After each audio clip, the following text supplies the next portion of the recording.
Insya Allah kita akan bahas sebuah topik menarik ya, yang saya diminta untuk menyampaikan. Ini memang biasanya ada di sesi terakhir-terakhir kalau di Fitra Base Education Series ya, karena ini bicara merancang kegiatan.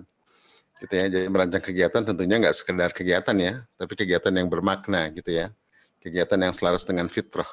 Nanti kita akan bahas, tenang aja. Baik,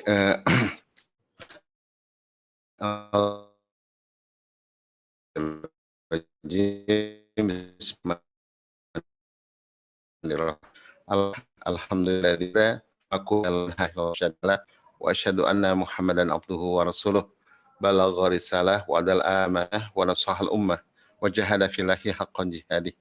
Allahumma shalli wa sallim ala sayyidina Muhammadin wa ala alihi wa sahbihi wa wala. Al-hadirun Bapak Ibu sekalian, para pemegang amanah fitrah, anak-anaknya juga fitrah dirinya, yang kelak mengantarkan fitrah itu dengan pendidikan terbaik, dipandu kitabullah ya, menuju kepada peran-peran peradaban terbaik dengan semulia-mulia adab. Huikum jami'an bitahtil Islam. Assalamualaikum warahmatullahi wabarakatuh. Alhamdulillah ya, di malam Jumat malam ya, yang kalau di Jakarta nih hujan rintik-rintik ya. Dari tadi udah mulai hujan. Sudah 93 orang yang hadir, alhamdulillah ya. Jadi saya dapat waktu singkat di 1 jam. Biasanya kalau merancang kegiatan itu sekitar 2 jam lebih ya. Tapi coba kita, apa yang bisa kita sampaikan dalam waktu 1 jam. Jadi saya agak cepat bicara ya, nggak apa-apa ya. Saya minta sebelumnya teman-teman yang pernah ikut kuliah Fitra Base Education boleh raise hand. Saya pengen tahu yang pernah ikut kuliah Fitra Base Education, coba tolong raise hand. Oh, nggak ada yang pernah ikut ya? Belum pernah, Ustadz. Oh, belum pernah semua ya? Saya belum pernah. Oke. Nah, soalnya terkait dengan fondasi konsep kan, gitu. Karena kita nanti akan, ini sudah pernah nih, dari uji PN masih Hatun. Siapa lagi yang udah pernah ikut Fitra Base Education? Boleh angkat tangan? Oh, berarti belum semua nih. Atau saya balik pertanyaannya, yang belum pernah angkat tangan? Yang belum pernah ikut kuliah Fitra Base Education, baik seminar, workshop, boleh angkat tangan? Oke. Oh, banyak yang belum ya. Oke. Bisa diadakan, Ustadz. Oke, alhamdulillah. Ya nggak apa-apa. Berarti saya agak mundur sedikit ya sebelum kita masuk ke perancangan kegiatan, atau nanti kita coba induksi-deduksi gitu ya, sekalian jalan. Oke, izinkan saya untuk share materinya. Ya, ini kalau teman-teman lihat, ini materi Fitra Base Education Series yang kelima gitu ya. Jadi kalau disajikan saya sebenarnya materi yang kelima gitu ya, setelah konsep, tahapan. Tapi tadi saya selipkan beberapa materi awal biar teman-teman bisa lebih make sure gitu ya, betapa pentingnya konsep fitrah ini dalam dalam pendidikan. Ya, karena biasanya kita kenapa kita hari ini tidak paham tentang konsep fitrah ya, karena memang Allah sendiri yang mengatakan di surat Ar-Rum, walakin aktsarun nasi la ya'lamun. Kebanyakan manusia tidak paham tentang konsep ini gitu ya, karena memang ini perlu ditegaskan kembali gitu ya. Nah, ini saya izin share ya. Nah, jadi designing activities based on fitrah. Jadi teman-teman yang biasa jalan-jalan gitu ya, biasa school from home atau berkegiatan bersama anak-anak, sebenarnya itu kegiatan yang nggak sekedar kegiatan ya, harus kegiatan yang bermakna, dan sebaiknya 8 fitrah, ini ada 8 fitrah nanti yang harus kita rencanakan. Ya, jangan sampai nanti timpang. Kalau timpang nanti jadi bermasalah tuh ya. Nah, sebelum masuk ke sana saya ingin sampaikan dulu bahwa nah ini ada 3 aliran psikologi besar ya, yang ini kemudian membuat pendidikan kita jadi agak kacau ya. Pertama dari Freud ini abad ke-18, orang Yahudi ya. Kita mungkin ada yang pernah tahu, pernah kuliah psikologi. Jadi ini aliran besar psikologi yang banyak berpengaruh pada sistem pendidikan. Jadi sistem pendidikan yang ada sekarang kan berangkat dari cara filosofis kan, filsafat, dari cara berpikir. Dari cara berpikir itu, dari filsafat itu lahir filsafat pendidikan. Lalu kemudian masuk menjadi psikologi, ke sistem pendidikan, dan seterusnya. Jadi Freud ini berangkat dari bahwa manusia itu digerakkan motifnya oleh libido atau libido ya, karena dorongan seksual. Ya, jadi orang belajar, bekerja, semua kan dorongan seksual gitu ya. Jadi berangkat dari insting. Ya, mereka nyebutnya ada ethos, ada thanatos gitu ya. Nah, ini kacau nih gitu ya. Ini kalau masuk ke pendidikan nanti jadi seolah-olah semua orang digerakkan oleh seksual gitu ya. Ketika dia bekerja, ketika belajar, semua kan dorongan seksual. Ini aneh nih si Freud gitu. Dari Freud kemudian muncul antitesa. Oke, ini Freud kacau nih gitu ya. Bahkan orang membunuh bisa nggak jadi dihukum karena dianggap Itu dorongan dari alam nggak jelas gitu ya. Itu Freud. Itu. Akhirnya kemudian muncul radikal behavior, ya, aliran psikologi berikutnya. Nah, ini banyak, ini yang cukup panjang ya, dari abad 18 termasuk masuk ke sistem pendidikan Indonesia, ya, dalam bentuk penyeragaman nih. Jadi behavior ini kan, kalau Freud itu dari sesuatu yang nggak jelas, seks, ya, alam gelap gitu ya. Kalau ini berasal, udah lupakan Freud dengan alam gelapnya, manusia digerakkan oleh behavior, ya, oleh perilaku. Jadi manusia itu lahir seperti kertas kosong. Salah satu tokohnya John Locke ya. John Locke itu mengatakan manusia lahir seperti kertas kosong. Nah, ini banyak kan ini pemikiran Muslim nih hari ini ya. Jadi fitrah itu suci, suci itu kosong, kosong itu ya tabula rasa gitu ya. Bisa dicoret-coret, diisi macam-macam gitu ya. Karena salah paham tentang konsep manusia, salah semua ya dalam tindakan. Ya termasuknya teman-teman yang pernah kuliah di jurusan sosiologi atau apa pernah dengar mungkin ya Ivan Pavlov ini, atau di kuliah ilmu sosial dasar itu biasanya ada tuh. Jadi manusia seperti anjing katanya, kalau ada neng datang kasih daging, neng datang kasih daging, neng datang nggak dikasih daging, air liurnya keluar gitu ya. Jadi manusia seperti hewan katanya yang digerakkan oleh motif yang sifatnya bisa diatur. Ya, bahkan Watson bilang berikan saya 20 orang, saya akan cetak sesuai kemauan saya. Nah ini muncullah dari sistem pendidikan kan, jadi penyeragaman ya. Anak-anak diseragami gitu, itu berlangsung panjang tuh dari tahun 1800 sampai mungkin akhir ini ya, beberapa dekade akhir. Nah dari sini kemudian muncul kekecewaan ya, manusia itu kan bukan hewan gitu ya. Jadi konsep yang paling dikenal di behavior itu yang sering kita dengar ya, yaitu apa, reward punishment, ya, drilling, pembiasaan, itu bukan dari Islam tuh, itu berangkat dari radikal behavior. Ya bahkan ilmu psikologi modern ya, psikologi itu berangkat kan dari kata psike ya, psike itu jiwa, tapi jiwanya dicoret. Kenapa? Karena kan sekuler kan, ini kan sekularisasi nih. Karena sekuler memisahkan jiwa dari kehidupan, kemudian ilmu psikologi berubah jadi ilmu behavior, ya bagaimana merubah perilaku orang, ya dengan cara-cara yang tadi ya, pembiasaan, reward and punishment, bahkan masuk ke kognitif jadi framing gitu ya dan seterusnya. Nah ini juga bukan dari konsep Islam. Nah ini yang kemudian mungkin kita rasakan ya, zaman-zaman kita sekolah itu ya, anak-anak diseragamin, pokoknya cuma ada 2 golongan, si pinter dan si bodoh gitu ya, dan seterusnya. Ya jadi bukan maunya Allah ya, tapi maunya negara atau maunya sistem gitu ya, ketika mencetak anak-anak.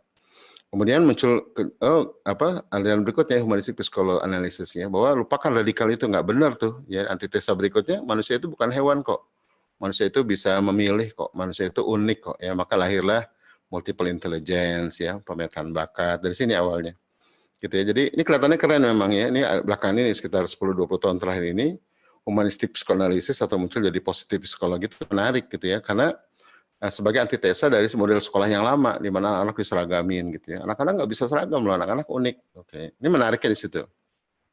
Tapi keburukannya apa? Humanistik psikanalisis ini dia menolak Tuhan gitu ya, lagi-lagi kan semuanya berangkat dari sekularisme ya, atau sekularisasi. Jadi akhirnya yang terjadi apa? Muncullah generasi anak-anak kita sekarang hebat dalam karir, hebat dalam bisnis, hebat dalam akademis, tapi jiwanya kering. Sepakat nggak?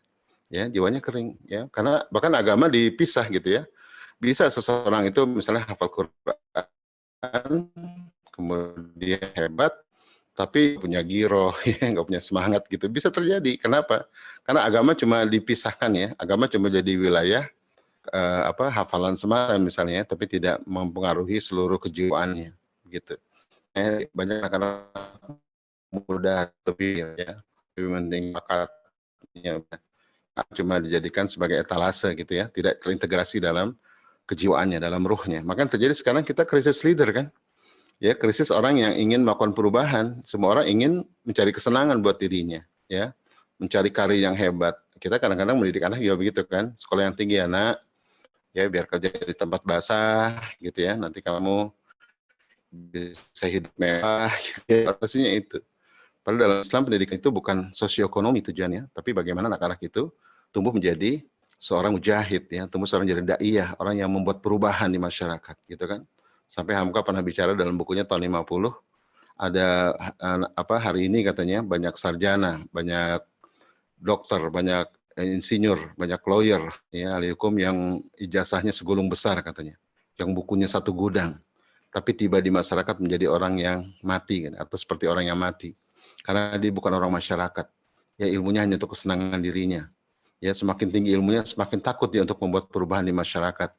Dalam jiwanya tidak lain, tidak bukan kecuali untuk mencari kesenangan dan kepentingan dirinya. Kalau sekarang orang nyebutnya egosentrik ya. Gitu ya, sungguh telah menjadi batu hatinya. Nah, gitu ya. Jadi Bapak Ibu sekalian, pendidikan anak itu bukan mencetak anak menjadi pengusaha, ya menjadi sarjana, bukan, ya itu sih sampingan saja. Ya, tujuan pendidikan apa?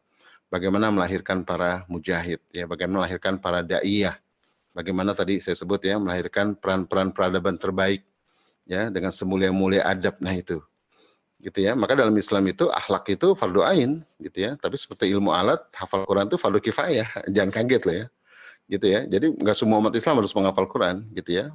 Walaupun apalagi kalau hafalannya jago jadi wajib, gitu ya. Tapi nggak harus semua umat Islam. Tapi kalau akhlak yang baik itu fardu ain. Semua umat Islam harus berakhlak yang baik. Nah, kadang-kadang kita ketukar nih, mana yang fardu ain, mana yang fardu kifayah. Nanti kita akan bahas ya. Termasuk konsep fitrah gitu ya. Fitrah ini jarang dipedulikan dalam pendidikan. Fitrah kan bicara jiwa kan, bicara giroh gitu ya. Maka para sahabat Nabi juga dulu bercerita. Dulu waktu kami kecil, Rasulullah mengajarkan kami iman ya, seperti hadis yang diriwayatkan oleh Jundub radhiyallahu anhu ya. Karena gilmanan hazarat dulu waktu kami kecil sampai kami menjelang remaja gitu ya, menjelang pemuda hazarat gitu, akil balik lah, mukalaf gitu. Ya talamunal imana qoblal Quran. Rasul mengajarkan kami iman sebelum Quran. Gitu ya. Nah, ketika kami sudah kuat imannya, Rasul mengajarkan kami Al-Quran. Maka menjadi tambah-tambahlah iman kami. Gitu ya. Tapi sekarang katanya orang belajar Quran sebelum iman. Akibatnya menjadi sia-sia. Itu ucapan sahabat-sahabat Nabi yang waktu kecil dia hidupnya bersama Rasulullah gitu ya.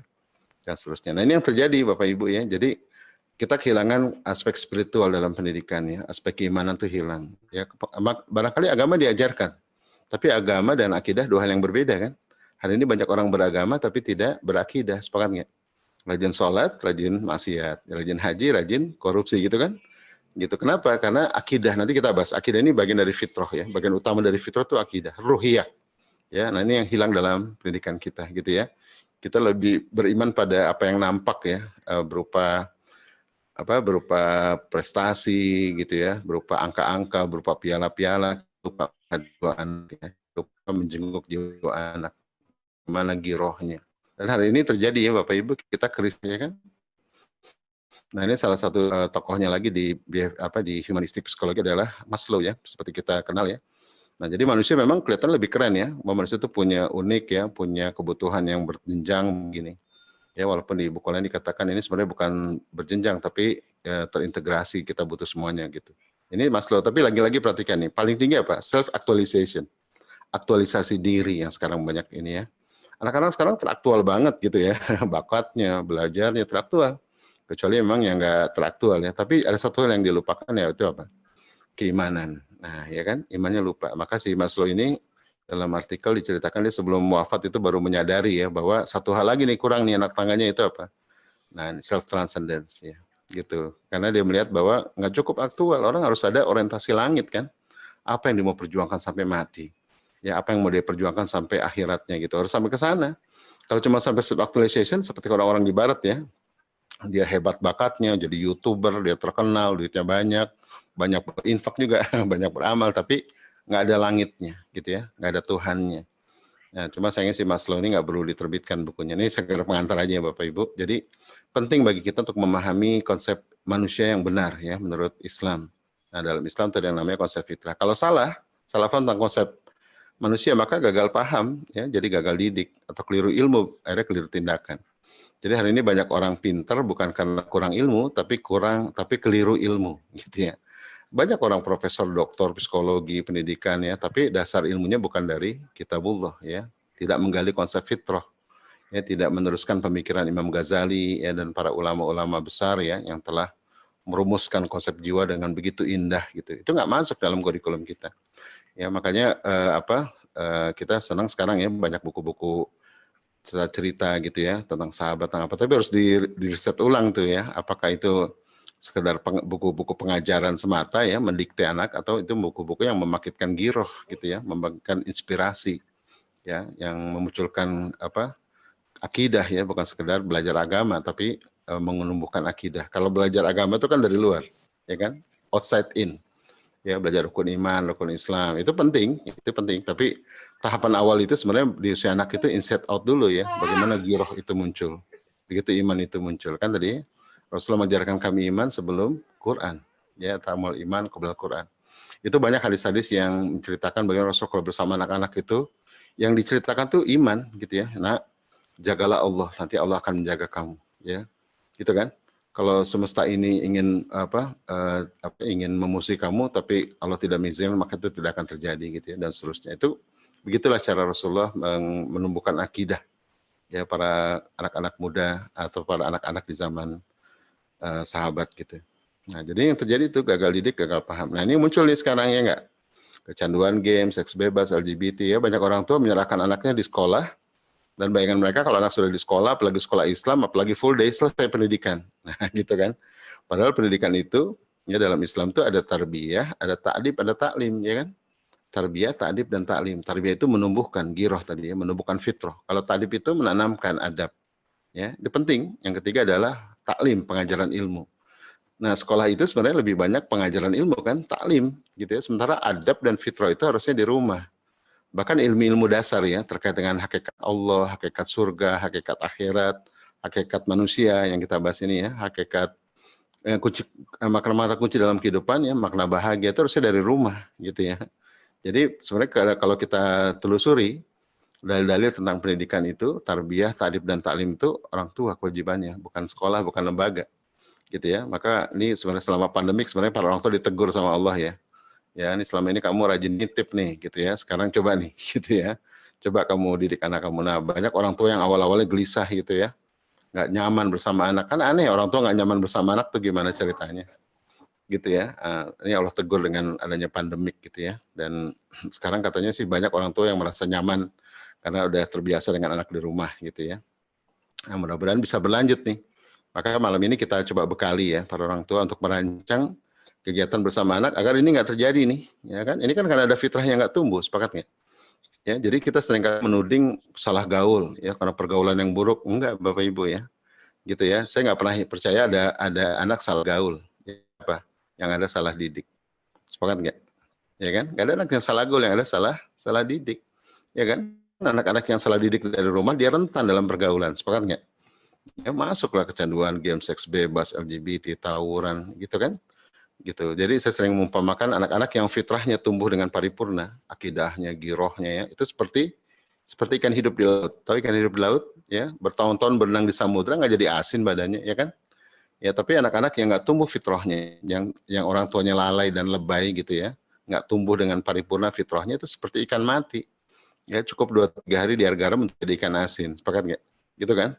Nah, maka malam ini coba saya dengan ringkas ingin menyampaikan bahwa mari ya fitrah ini harus kita tumbuhkan, dan fitrah itu para ulama mengatakan fitrah adalah innate goodness, bawaan baik. Ya, jadi bukan seperti orang barat mengatakan anak kertas kosong gitu ya. Atau anak seperti hewan, bisa dicambuk, dipecut, dikasih reward punishment, itu bukan konsep Islam. Konsep Islam itu dipicu dari dalam, ya bukan di luar. Ya kan?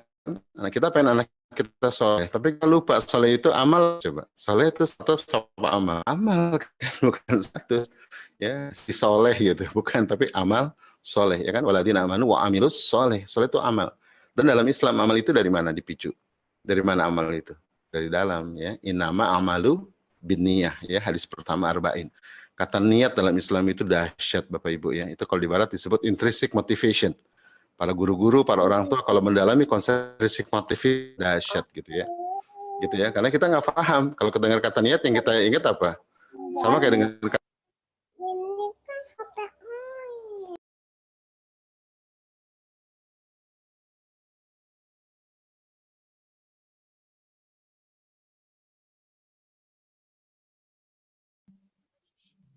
Ustadz, suaranya tidak keluar.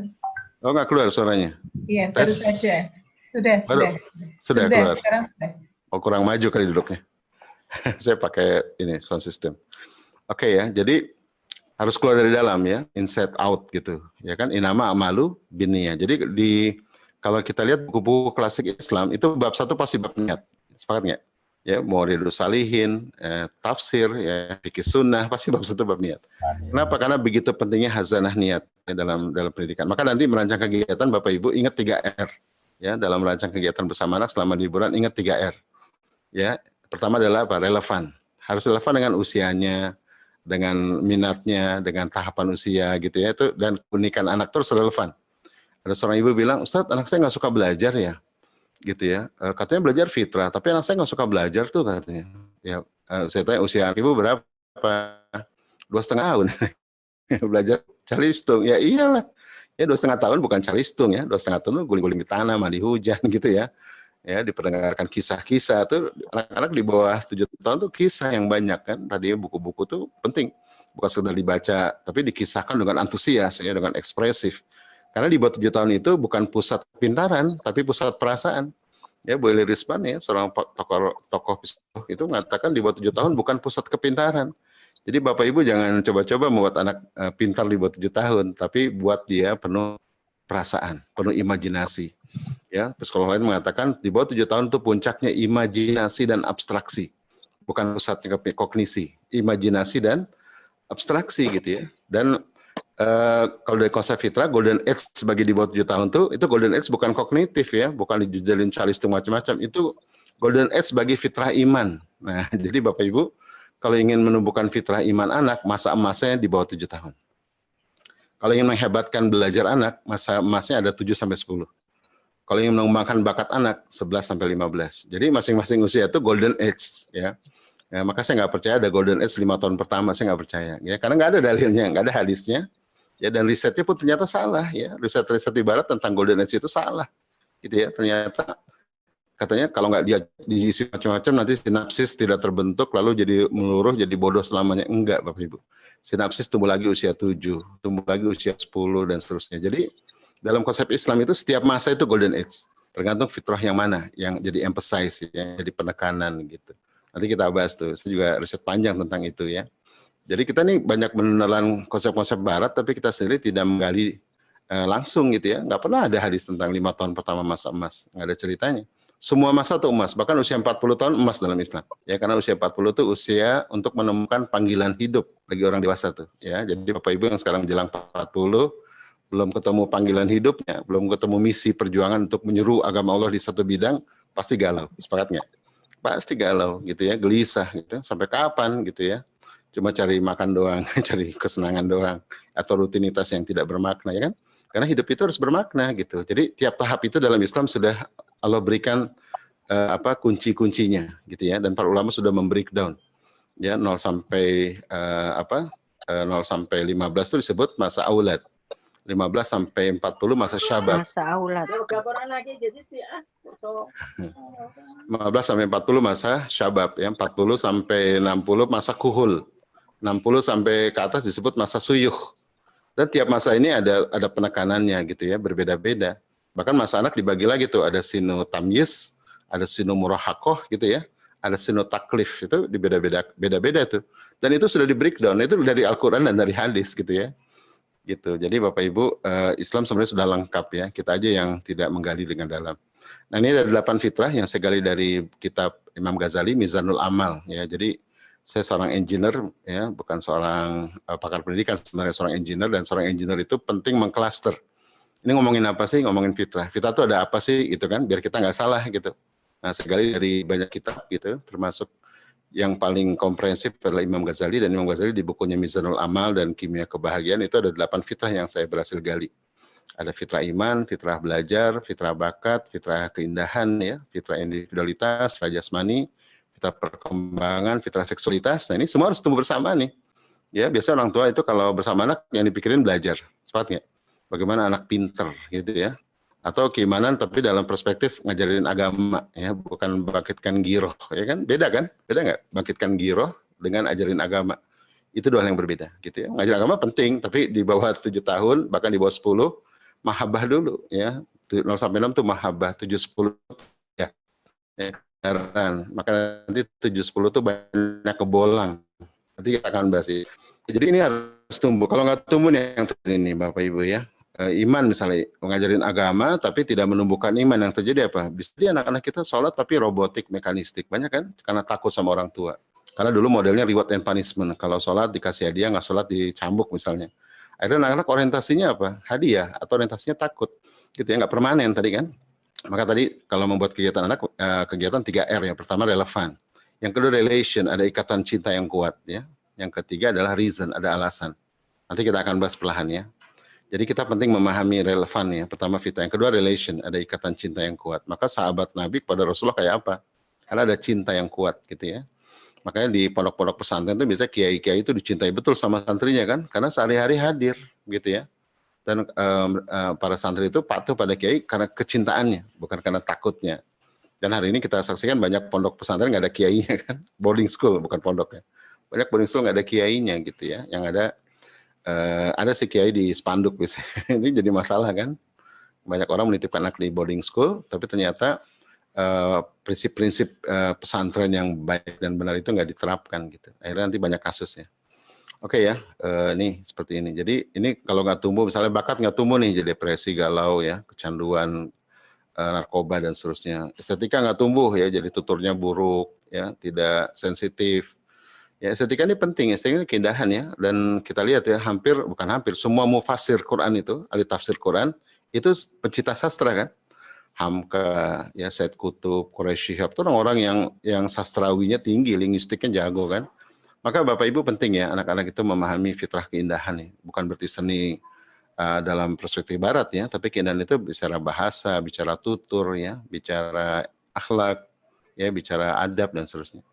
Terus juga ego nih ya, ego ini aku. Ya, ini harus tumbuh nih. Hari ini banyak anak-anak dikendalikan terus.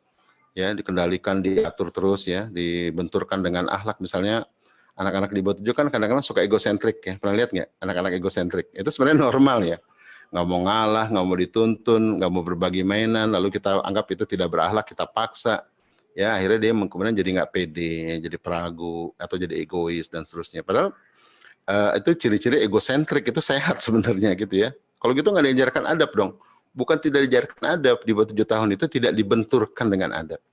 Gitu ya. Adab itu dihidangkan dalam bentuk keteladanan, kebersamaan gitu ya, contoh begitu.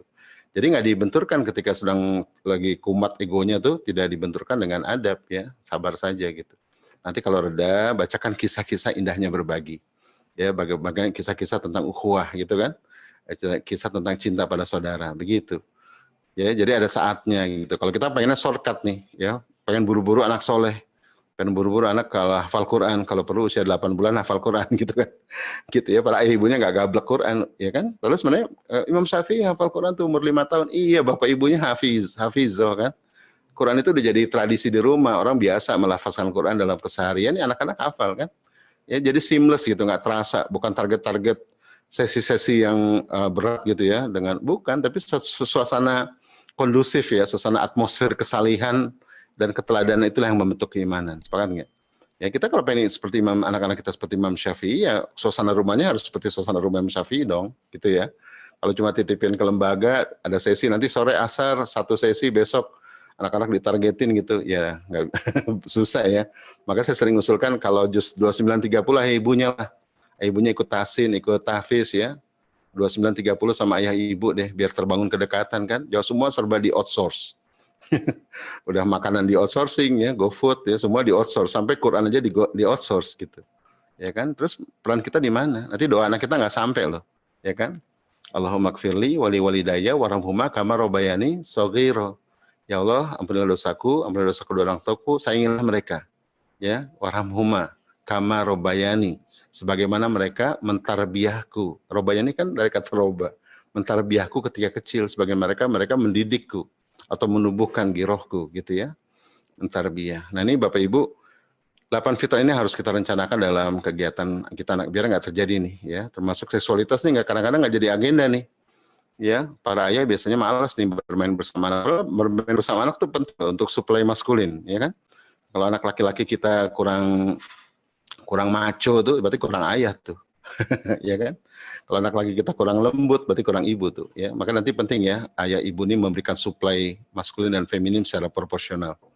Gitu ya. Anak laki tuh butuh 75% sosok ayah, 20% sosok ibu agar jadi imam yang tangguh tapi lembut gitu ya, sensitif. Gitu, para ibu sekarang yang punya suami nggak sensitif tuh coba tanya deh, pasti nggak dekat sama ibunya waktu kecil, ya kan? Ya, para ayah yang punya istri yang kasar, kurang lembut ya, pasti itu kebanyakan sosok ayah waktu kecil, itu kurang sosok ibu. atau punya ibu tapi ibunya galak misalnya. Nah, jadi kan supply ini pengaruh kan. Itu kadar-kadar yang rendah ya. Kadar yang tingginya bisa jadi homo, bisa jadi lesbi dan seterusnya. Oke. Nah, termasuk jasmani kan, pola makan yang buruk, pola tidur yang buruk dan seterusnya. Gitu. Jadi Bapak Ibu penting ya. Jadi saya coba mengambil dari Mizanul Amal, kitab Imam Ghazali. Ada 5 ya, di kitab yang lain saya kompilasi, saya dapatkan 8 fitrah ini. Gitu ya, ini 8 fitrah. Dan ini kapan fitrah itu diinstal? Ya, fitrah itu diinstal ketika di alam ruh.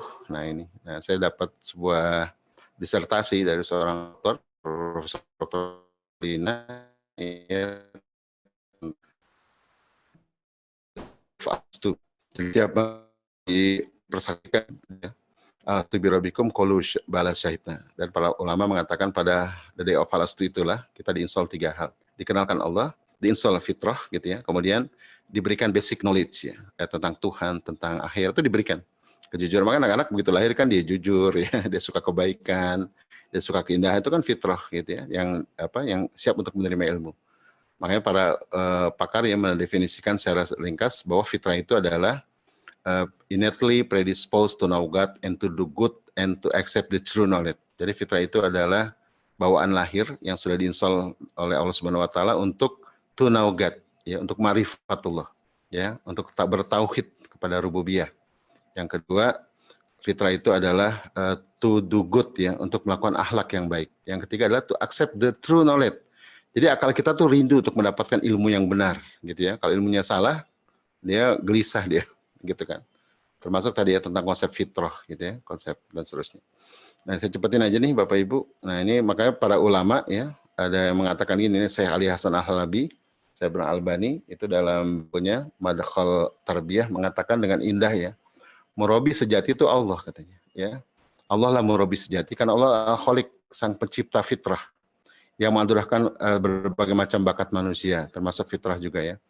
Allah pula yang telah menyediakan jalan bagi fitrah itu untuk tumbuh, berkembang dan bekerja sesuai dengan tahapannya. Tadi saya bilang ya. Jadi Allah bukan hanya menciptakan fitrah gitu ya pada diri manusia, tapi juga apa? Menyediakan tahapan. Ya, maka dalam Islam ada perintah dikuatkan oleh syariah kan, ada perintah sholat usia 7, ya, kalau tidak sholat dipukul usia 10 gitu kan. Itu kan tahapan-tahapan. Disusui selama 2 tahun gitu ya. Kemudian sinut taklif pada masa 15 tahun itu kan tahapan-tahapan yang dijelaskan oleh Rasulullah ya, dan kemudian dikembangkan oleh para ulama ya, distrukturkan knowledge-nya. Nah, ini gitu ya. Dan makanya juga Allah tetapkan syariah untuk memandu tadi ya, untuk menguatkan fitrah itu. Kita lihat ya, anak kita antara 6 sama 7 beda nggak? Beda kan? 6 tahun ke bawah tuh masih anak-anak banget. Begitu masuk 7 ya, itu berbeda tuh, makin kritis gitu kan. Ya, maka dalam Islam dikuatkan oleh syariah, perintahkan sholat ketika usia 7 tahun. Karena sudah mulai mumayyiz. Jadi syariah dan fitrah itu dia kompatibel. Ya, apa yang ada dalam fitrah cocok dengan syariah atau Islam. Apa yang ada dalam Islam itu pasti cocok dengan fitrah ya, dan saling menguatkan. Gitu ya. Jadi Allah juga menyediakan syariat untuk memandu fitrah itu agar semakin sempurna, bagus dan bahagia. Dan gitu ya. Maka aktivitas seorang murabi pendidik adalah just follow the fitrah. Ikut aja fitrah itu ya, padulah dengan kitabullah gitu ya, sesuai dengan tahapan-tahapannya, maka akan tumbuh paripurna. Tujuannya adalah insan kamil, manusia yang paripurna ya, dalam 8 aspek fitrah gitu ya, dalam dimensi daiyah ya, orang yang menyuruh kebenaran, dalam dimensi profesional, dalam dimensi keluarga, dalam dimensi sosial. Jadi 8 fitrah tadi. Gitu ya. Nah, itu tujuan pendidikan. Oke, Bapak Ibu, saya cepatin aja ya. Saya langsung masuk ke tahapan, dan fitrah itu ada tahapannya nih. Ya, jadi seperti kita nanam pohon, nggak boleh sembarangan ya.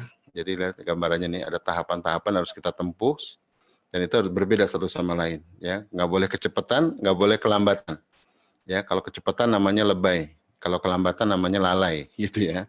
Nah, biasanya kalau yang lebay itu ibunya, kalau yang lalai itu bapaknya, ya kan? Ibu kan lebay, pencemas, anak-anak digegas. Kalau ayah tuh cuek, ya kan? Biasanya kalau ibunya lebay, bapaknya lalai, anaknya apa? Alay, gitu ya, itu yang terjadi. Oke, saya cepetin aja ya. Nah, ini tahapan-tahapan, nanti saya nggak sempat jelaskan ini, tapi dalam praktek aja nanti ya. Oke, nah ini tahapan-tahapan yang sudah Allah sediakan bagi manusia. Tadi yang saya sebut ya, ada sinu murhaqo, sinu tamyiz, sinobuluk. Ini ulama ya yang telah membreakdown gitu ya, agar memudahkan umat Islam. Tapi kita nggak pakai ini kan, gitu ya. Usia 15 tahun itu semua ulama 15 tahun sudah bukan anak-anak lagi loh. Ya, dia sudah sudah mukallaf, sudah dewasa dia, sudah memasuki masa sinu taklif, Tapi sayangnya kita kan nggak ikut agenda Allah ya, kita ikut agenda pemerintah, ya nggak? Bukan berarti saya nyuruh melawan pemerintah, enggak. Ya pemerintah memang orientasinya kan pengajaran ya bukan takdib ya, bukan pengadaban. Maka kalau kita ikuti syariah, maka anak umur 15 tahun ini kira-kira SMA ya, atau SMP kelas 3 atau SMA kelas 1-2 itu harusnya sudah setara dengan orang tuanya kan, ya sudah mukallaf dia. Ya maka ulama sepakat anak-anak sudah 15 ke atas sudah tidak wajib lagi dinafkahi.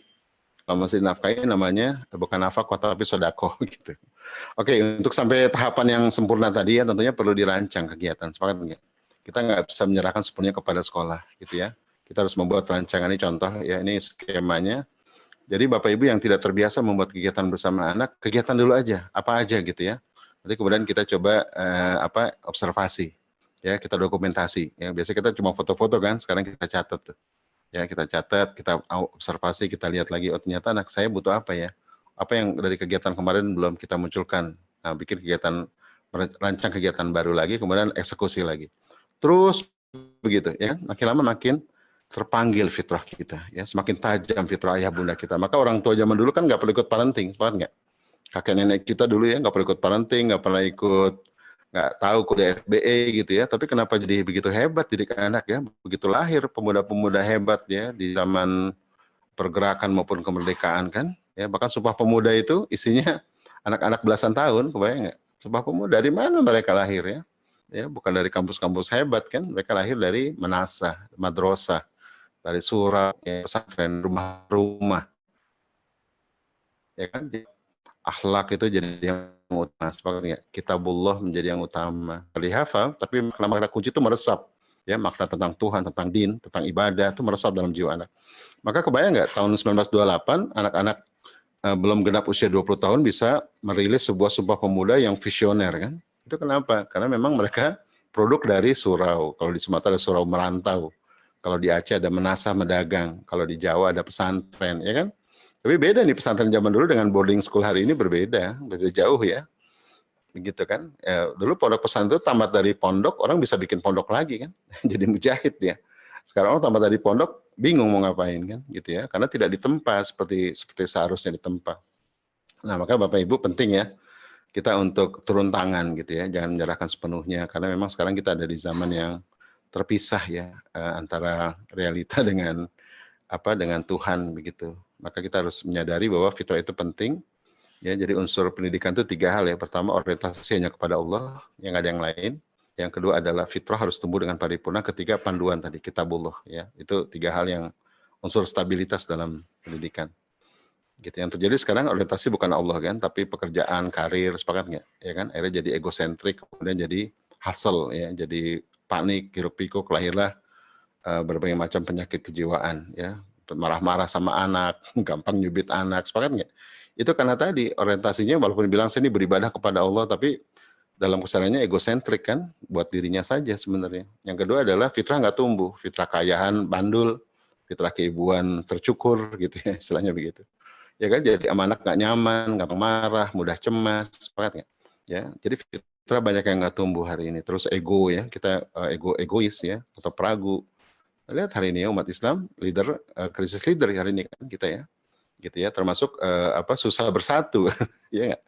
Jamaah-jamaah pada berpecah begitu, ya menjadikan. Karena ada fitrah ego tadi yang nggak tumbuh, karena banyak dikendalikan, banyak dipaksa dan seterusnya. Yang ketiga adalah kitabullah ya. Kitabullah bukan sekedar hafalan, tapi bagaimana makna-makna kunci dalam kehidupan itu mulai masuk ke dalam jiwa anak, gitu ya, baik formal maupun informal ya, tentang Tuhan ya, tentang akhirat, tentang makna din ya, makna fitrah, makna bahagia, terus masuk perlahan ke dalam jiwa anak. Karena salah makna, salah bertindak. Nah ini maka kita perlu ya merancang kegiatan seperti ini. Jadi bukan cuma jalan-jalan ke mall, jalan-jalan ke pantai, pulang gitu ya, bukan. Tapi bagaimana merancang kegiatan yang bermakna, sehingga fitrah anak-anak kita tumbuh dengan paripurna. Oke? Mudah-mudahan suara saya terdengar. Gitu ya, ini saya cepetin saja. Nah ini nanti memang modelnya spiral ya, meningkar-mekar ya. Jadi kita amati anak kita, kemudian kita define kebutuhannya, kemudian kita rancang ide-idenya, kemudian eksekusi. Setelah eksekusi kita dokumentasi. Gitu ya. Nah ini namanya empathize. Empathize itu empati ya. Coba kita empathize, kemudian kita define kebutuhannya, kita serap, Kemudian kita ide-ide muncul apa nih kira-kira untuk menumbuhkan fitrah anak kita. Kemudian kita rancang kegiatannya, kita jalanin eksekusi. Setelah itu kita dokumentasi. Dari dokumentasi kita empathize lagi, ya kita amati lagi, kita define lagi. Terus begitu lama-lama melingkar mekar ya. Jadi bukan berputar tapi melingkar mekar, makin indah, makin sempurna. Sepakat ya? Gitu. Nah, inilah kemudian begitu saat kalau fitrah tumbuh dengan paripurna, begitu saatnya dia bisa mukallaf di usia 15 gitu ya. Saya coba dengan anak-anak saya, ternyata bisa mereka mandiri di usia 15 itu bisa. Gitu ya. Kalau kita menggunakan panduan yang dari Islam ya, bisa tuh anak-anak mukallaf ketika 15. Oke ya. Nah, ini tahapan-tahapan yang saya mungkin nggak sempat jelaskan ya. Oke. Nah, ini ide-ide kegiatan nih Bapak Ibu ya. Jadi 0 sampai 6 nih contoh aja ya, di buku saya ada. 0 sampai 6 itu lebih banyak tadi penguatan konsepsi dengan imaji-imaji. Nah, jadi fitrah iman tuh banyak kisah tadi ya, buku kisah kan. Ya, tapi hati-hati Bapak Ibu ya, di bawah 7 tahun ini jangan ceritakan yang serem-serem tentang agama ya. Cerita Dajjal, cerita Dukhon, cerita perang akhir zaman, kiamat, neraka, jangan dulu deh di bawah 7 tahun ya. Karena ini imaji-imaji positif. Anak-anak harus punya kesan baik tentang agamanya. Ceritakan tentang keindahan Allah ya, keindahan akhlak Rasulullah, sepakat ya. Kebaikan Islam itu dulu gitu ya. Tunda dulu cerita tentang peperangan serem-serem, termasuk saya banyak lihat buku-buku usia dini tentang mendidik anak berani, ilustrasinya perang, coba. Di bawah 7 tahun jangan perang dulu deh gitu ya, kan berani itu nggak harus pedang kan, berani itu juga bisa dengan nolong kucing gitu ya. Kalau dulu ada zaman kita kecil tuh burung yang jatuh itu, ya, kita perban, kisah-kisah begitu kan, itu kan keberanian, termasuk miara pohon loh itu ya, miara pohon, miara hewan tuh melatih keberanian, ya. Termasuk sastra ya, anak-anak yang dikasih di bahasanya dihaluskan dari hari ke hari ya, atau matanya terbiasa melihat keindahan di rumah ya, lihat kebun di depan rumah tertata ya, kamar ibu, kamar ayah rapi ya, sejadah teratur ya, kaligrafi yang indah. Anak-anak yang begitu nanti jiwanya halus tuh, jiwanya lembut ya, dan dia nanti ketika itu diganggu oleh siapapun, alam dirusak, keharmonian diganggu, dia mau mati syahid untuk membela itu. Sepakat nggak? Maka Umar bin Khattab mengatakan kan, kalau ingin anak pemberani ajarkan sastra. Nah, itu kan kontradiktif, kok ajarin sastra bukan ajarin pedang, karena itu tadi kelembutan jiwa itulah ya yang membuat orang mau mati syahid ya, gitu kan, sensitif pada Tuhan.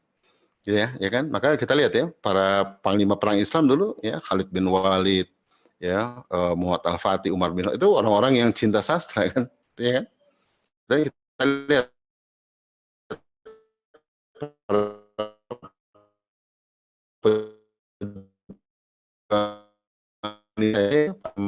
perang sastra, pasti cita sastra, Hamka, ya, jadi jangan belajar sastra bukan lembekan justru ya, itu melatih ketajaman. Nah, jadi penting nih di estetika lihat nih, bahasa ibu, ini 0 sampai 6 ya, kalau 0 sampai 6 penguatan konsepsi. 7-10 bergerak dari konsepsi jadi potensi. Nah, kalau tadi banyak kisah, banyak permainan imajinatif ya, itu kucing-kucingan, kuda-kudaan, role play itu di bawah 7. Kalau 7-10 ini sudah mulai ngebolang nih Bapak Ibu ya, banyak aktivitas ya, banyak aktivitas seru gitu ya. Jadi nggak bisa lagi tuh dengan kisah-kisah dibacakan. Kalau 7-10 itu sudah mulai melihat langsung ya bagaimana dunia bekerja. Ya makanya kalau 7-10 ini harus siap-siap tabungan ya. Backpacker ke Hagia Sophia, napaktilas sejarah Mataram Islam, ke Yogyakarta, berkunjung ke Museum Diponegoro, bertemu Ustaz Salim Villa. Anak-anak harus lihat ulama dengan matanya. Gitu ya, harus menyentuh Ka'bah kalau ada rezeki, umroh keluarga. Itu ya. Anak-anak SD itu harus menyentuh Ka'bah dia. Harus menyentuh Hagia Sophia. Sepakat nggak? Gitu ya, minta sama Tuhan gitu ya, diberikan keberkahan. Jadi bukan lagi cerita gitu ya, termasuk contoh dari ayah ibu ya, bagaimana ayah ibu tuh memerankan keteladanan dalam iman ya, bukan cuma sekedar dalam ritual, dalam perjuangan juga. Ya, kemana ya? Ayah cari uang. Kemana bun? Bunda cari uang. Kemana? Kerja cari uang. Ayah berpikir, oh ini ayah ibunya bekerja cari uang gitu ya. Kemana ya? Ayah sedang berjihad nak, ya, sedang menolong umat nak. Ayah sekarang bekerja di pemberantasan korupsi nak, doakan ayah ya nak. Misalnya begitu ya, ayah sekarang ada di partai politik, nak, memperjuangkan aspirasi umat, nak, misalnya begitu ya. Ayah sekarang ada di perbatasan Papua, nak, ya, membangun energi terbarukan untuk kaum muslimin, untuk umat Islam di sana dan umat yang lain, nak. Anak-anak melihat ayah ibunya tuh keluar rumah untuk berjihad, seperti nggak? Nah itu 7-10. Kalau kemana ini bayar cicilan, mana bayar utang gitu ya. Anak-anak akan melihat bahwa ayah ibunya tidak menjadi teladan dalam keimanan. Kan iman itu kan sesuatu yang bekerja gitu ya, bukan satu yang cuman cerita. Kalau 0 sampai 6 cerita. Maka 7-10 ini masa yang paling parah di era pandemik ya, karena dia harus bergerak keluar. Napaktilas. Quran juga harus tadabbur alam, bukan hanya menghafal ya, tadabbur alam, ya, naik gunung, ekspedisi ke ujung kulon ya, ke Karimun, begitu SD. Gitu ya. Sehingga nanti anak-anak memiliki apa? Kesadaran. Ya, kesadaran untuk patuh kepada Allah. Karena dia melihat bagaimana dunia bekerja kan.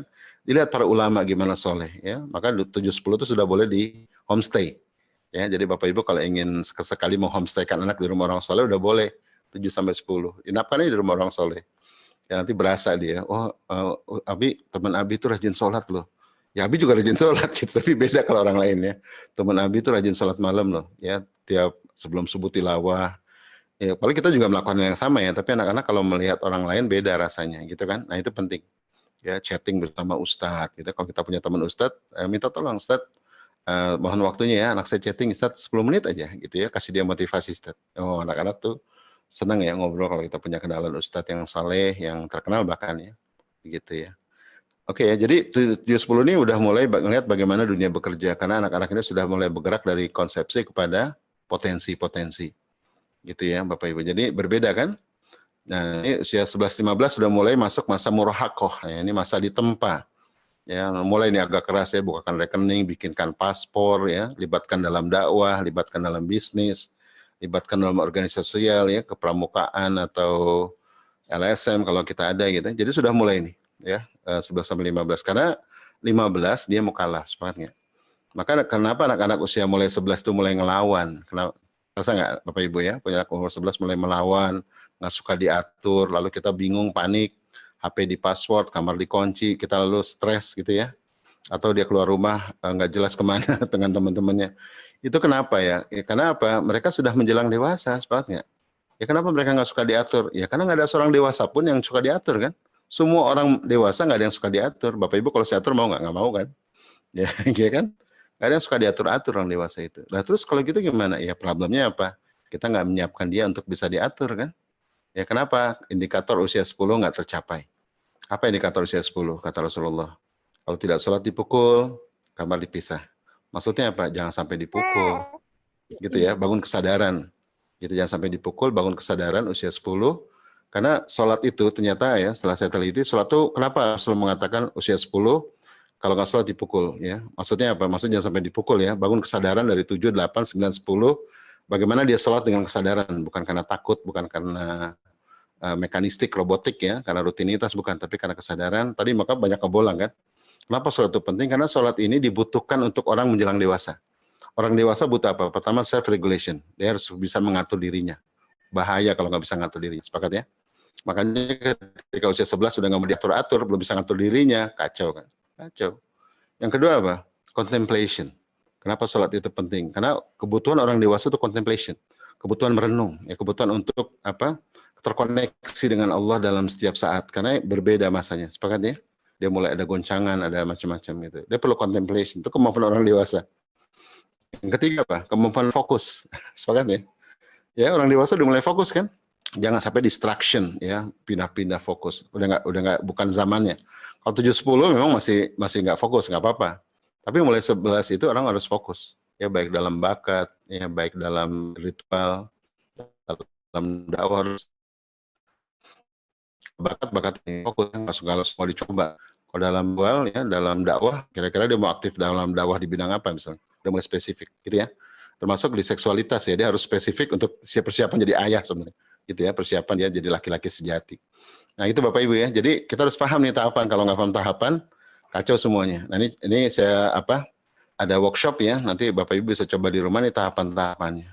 Ya, saya ambil contoh berkebun, oke ya. Nah ini ada 8 tahap. Pertama, tentukan judul dulu selama liburan ya, misalnya berkebun, oke? Jadi tentukan judulnya, terserah nih mau berkebun, mau masak bersama gitu ya. Tentunya ada subtopiknya. Subtopik ini tergantung usia. Kalau usia 0 sampai 6, tentunya kalau tema berkebun, topiknya apa kira-kira? Subtemanya apa? Yang sederhana ya, berkebun di halaman gitu ya, ya kan? Berkebun menyiram tanaman, misalnya sederhana gitu ya. Tapi kalau 7-10 beda lagi nih ya. Ya mengerjakan ladang atau kebun bersama ayah di halaman, tapi proyek ya dalam waktu 1 bulan misalnya. Kalau dari 0 sampai 6 kan nanam toge gitu ya. Kalau 7 10 udah beda tuh. Udah beternak misalnya, sudah proyek ternak ayam selama 3 bulan misalnya, ayam kampung gitu ya. Atau berkunjung ke perkebunan selama 1 minggu misalnya ya, sehingga mempelajari dari mulai off farm sampai on farm gitu ya. Itu SD. Ya kan? SD tadi apa tadi? Ngebolang ya, berbanyak aktivitas. Kalau usia dini imajinasi.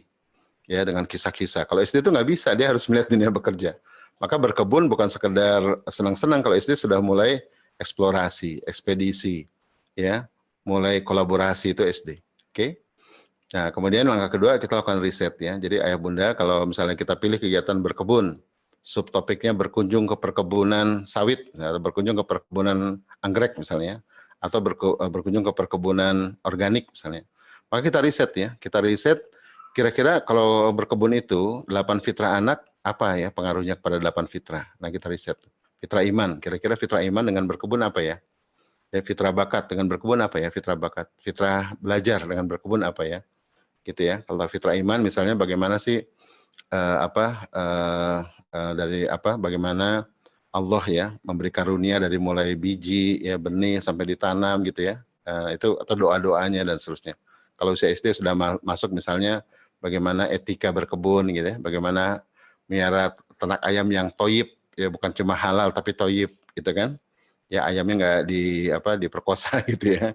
Ya, cuma berapa minggu dipotong ayam stres gitu misalnya kan, itu etik ya, etik dalam berkebun ya, adab dalam berkebun itu penting. Jadi SD beda. Kalau udah mulai SMP 11 ke atas sudah mulai berkebunnya membuat kebun ya, atau misalnya 3 bulan magang berkebun di pertanian organik di New Zealand misalnya gitu ya, atau peternakan di New Zealand. Ada tuh anak teman saya yang magang ke peternakan punya Ustadz Abdul Jabar di New Zealand gitu ya selama beberapa bulan gitu. Jadi sudah mulai makin tambah umur makin kompleks ya, dan makin durasi makin lebih panjang gitu. Oke, jadi ide dibikin. Kemudian ide kegiatannya apa saja? Kita tulis banyak-banyaknya, kemudian observasi anaknya. Ya anaknya kira-kira imannya gimana nih? Ya bakatnya gimana? Sudah ketemu belum? Ya, kita profiling dengan sederhana. Yang kelima baru kita rancang. Ya. Contohnya ini Bapak Ibu ya.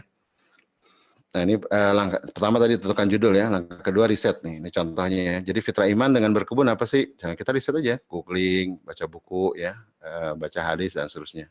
Jadi untuk fitrah iman kira-kira apa aspek berkebun? Kan banyak tuh hadis-hadis tentang apa ya, orang yang meninggalkan pohon misalnya ya, kita bisa riset ke sana.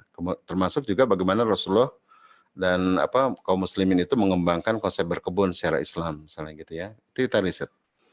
Ya, kemudian fitrah belajar, kira-kira berkebun itu aspeknya apa untuk belajar anak ya? Apa yang kira-kira bisa dipelajari, lihat nih. Ini lihat manfaatnya, anak lebih kreatif dengan berkebun ya, karakteristik tanaman, pola tumbuh, anak melihat bukti langsung, bila proses tak bekerja gitu ya. Nah, belajar bersyukur macam-macam nih. Ya riset membuktikan kebun dapat nilai prestasi di sekolah. Nah, ini kan risetnya. Jadi kita riset lah. Nah ini baru berasa nih punya anak nih ya, bukan cuma nitip anak gitu ya. Saya ingin ingatkan teman-teman ya, kalau kita kebanyakan nitip anak, kita merasa bebas beban ya. Padahal sebenarnya pernikahan kita bisa rapuh. Soalnya ya, kayak bundaan kita akan tergerus dan itu berdampak pada kerapuhan pernikahan. Kita merasa senang anak-anak sudah seharian di sekolah, kita sibuk cari uang saja. Hati-hati ya, itu indikator pernikahan mulai goyah sebenarnya. Ya, karena anak itu karunia kan. Semakin kita sambut anak kita, semakin kokoh pernikahan kita. Oke ya. Terus bangun percaya diri. Oke. Sedikit lagi ya. Nah, ini dari sini kemudian baru ide. Nah, ide-ide ini. Ini ide ya, setelah ide-ide dituliskan, kemudian profil anak. Nah, ini profil anaknya, kira-kira aktivitas apa yang dia suka tadi kan? Minatnya apa? Problemnya di mana? Ini sholatnya masih bolong-bolong nih. Padahal usia udah 9 tahun. Gitu ya. Nanti di berkebun kira-kira gimana ya biar sholatnya jadi rajin misalnya begitu ya. Jadi kita profil anak kita untuk setiap fitrah. Nah, ini contohnya. Ini contoh aja. Setelah itu baru kita rancang Bapak Ibu. Nah, ini ide proyek ya. Jadi ada sini ada before, during, after. Nah, ini contohnya. Nah, gitu ya. Oke, mungkin sampai sini dulu kita tanya jawab. Nah, ini memang perlu perencanaan ini sederhana kok, ya sederhana, dan memang kalau baru mulai kita kagok gitu ya. Tapi kalau sudah sering, nah seru deh pokoknya. Jadi setiap kita, ini liburan besok mau kemana nih? Mau ke pantai 1 minggu. Nah, kita bisa rancang tuh. Gitu ya. Kira-kira untuk fitrah iman berkunjung ke pantai before apa nih ya, untuk usia berapa dulu nih, beda-beda kan. Tadi ingat ya 0 sampai 6 itu mahabbah dengan banyak imajinasi, 7 10 itu bergerak ke potensi dengan banyak aktivitas ya, eksplorasi, aktivitas, ngebolang, melihat dunia bekerja. 11-15 ditempa, ya ditempa di kehidupan nyata, gitu ya. Bagaimana dia menyadari bahwa Islam itu kebutuhan, gitu ya, bukan sekedar kewajiban. Kalau 7-10 kan kesadaran, ya. Kalau 11-15 sudah mulai merasa semua kebaikan itu adalah kebutuhan, adab itu kebutuhan, ya. Karena dia ingin mencapai kedewasaan pada saatnya pada usia 15. Oke. Baik, silakan Bapak Ibu yang ingin bertanya. Saya akhiri slide-nya. Saya kembalikan ke moderator. Ya, barakallah. Syukuran Ustadz. Ini sudah banyak sekali chat yang masuk. Iya, silakan. Oke, Waktunya sempit soalnya. Ya. Iya. Silakan. Di sini akan saya sedikit rangkum dari beberapa pertanyaan yang masuk, di antara dari Ibu Riza, Ibu In, Ibu Indri, Ibu Dwi, dan Ibu Nawang. Ini, dan mungkin bagi mewakili peserta yang lain, Ayah dan Bunda, ini satu pertanyaan yang saya garis bawahi adalah, kalau sudah terlanjur Ustadz, jadi anaknya sudah 11 tahun, sudah 9 tahun, nah tapi sudah terlanjur usia itu, nah apa yang akan kita lakukan sebagai orang tua untuk menanamkan tentang fitrah dia? Misalnya ada yang sholatnya masih bolong-bolong, ada yang sudah masuk pondok, lah itu bagaimana pendampingan? Iya. Oke, ya, saya sering dapat keluhan dari ustadz-ustadzah di pondok, katanya yang dikirim ke kami ini anak-anak bermasalah, Ustadz, katanya. Jadi kami kena cuci piring, katanya, gitu kan. Mungkin juga teman-teman ngerasain ya, yang ustadz-ustadzah ini yang di pondok. Jadi banyak orang tua ngirim anak ke pondok itu bukan anak yang siap di pondok sebenarnya, tapi anak-anak yang apa ya, ingin di laundry, ingin di bengkel, atau merasa hopeless gitu, ini diapain lagi anak, kalau pusing udah pondokin aja deh gitu ya. Iya. Padahal pondok itu sebenarnya banyak juga di Malaysia juga sama ya. Saya ketemu dengan seorang ulama di Malaysia, dia bilang pondok kami itu tempat mencetak ulama, katanya, tempat ahli Quran, bukan tempat membersihkan anak bermasalah itu. Tolonglah, katanya gitu. Jadi menjadi tren tuh ngirim anak bermasalah ke pondok. Itu baik sadar maupun tidak ya. Jadi orang tua banyak yang nggak sadar juga bahwa anaknya nggak siap di pondok gitu ya. Maka saran saya, kalau tadi ya lihat anak bermasalah ya, tadi ya fitrah-fitrah yang belum tumbuh segala macam tadi ya, maka yang kita lakukan sebenarnya bukan bagaimana mengatasi ya, tapi pertanyaan yang kita ajukan, mengapa dia begitu, sepakat ya, mengapa dia begitu, ada yang salahkah gitu ya. Misalnya usia 7 tuh pertanyaan Bu Iin, anak saya perempuan gitu ya, kalau suruh sholat nangis nggak mau wudhu gitu ya. Pertanyaannya, sudah jatuh cinta belum sama Allah gitu ya, sudah dibacakan belum buku-buku Sigma gitu ya, misalnya. Ini bukan promosi ya. Sudah bacanya bukan cuma baca menjelang tidur ya dengan nguap-nguap gitu ya. Bacanya itu dengan antusiasme gitu ya. Anak mau dengar nggak cerita? Dengan ekspresif gitu ya. Dan memang ruhiyah penting gitu. Nah, jadi Bapak Ibu ya, ternyata anak itu karunia. Kalau kita ingin tumbuh ya, kita nggak usah khawatir dengan tadi tadi ya, di alam roh, kitanya sendiri yang mesti ngecek, jangan-jangan ya anak-anak kita runtur imannya gara-gara kita kan. Ya, salah asuh. Maka di bawah 7 mungkin waktu dia kecil, kenapa di usia 7 disuruh sholat malas, mungkin kita sudah menyuruh-nyuruh sholat dari usia 3 tahun barangkali, sepakat nggak? Ya kan? Kita melampaui Rasulullah, lanjut ke 7. Rasulullah nggak bilang perintahkan sholat di bawah 7 kan, sejak 7. Ya, kalau gitu di bawah 7 nggak ngajarin sholat, bukan nggak ngajarin sholat, di bawah 7 bukan diperintah, tapi apa? Dipersanakan, ya kan? Dicontohkan gitu ya. Bunda sholat, Bunda sholat ya. Tapi kita sholat diguling-guling nggak apa-apa, yang penting semangatnya, gitu ya. Yang penting antusiasnya, bukan tertibnya, gitu ya. Kita pengen anak-anak buru-buru soleh, tadi itu penyakit ya, buru-buru ya. Kita lupa hal itu amal apa status?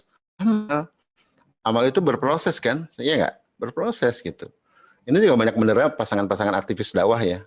Waktu dulu dia jadi aktivis kan nggak tiba-tiba pakai jilbab, ya nggak tiba-tiba jenggotan ya, Ayah Pur ya.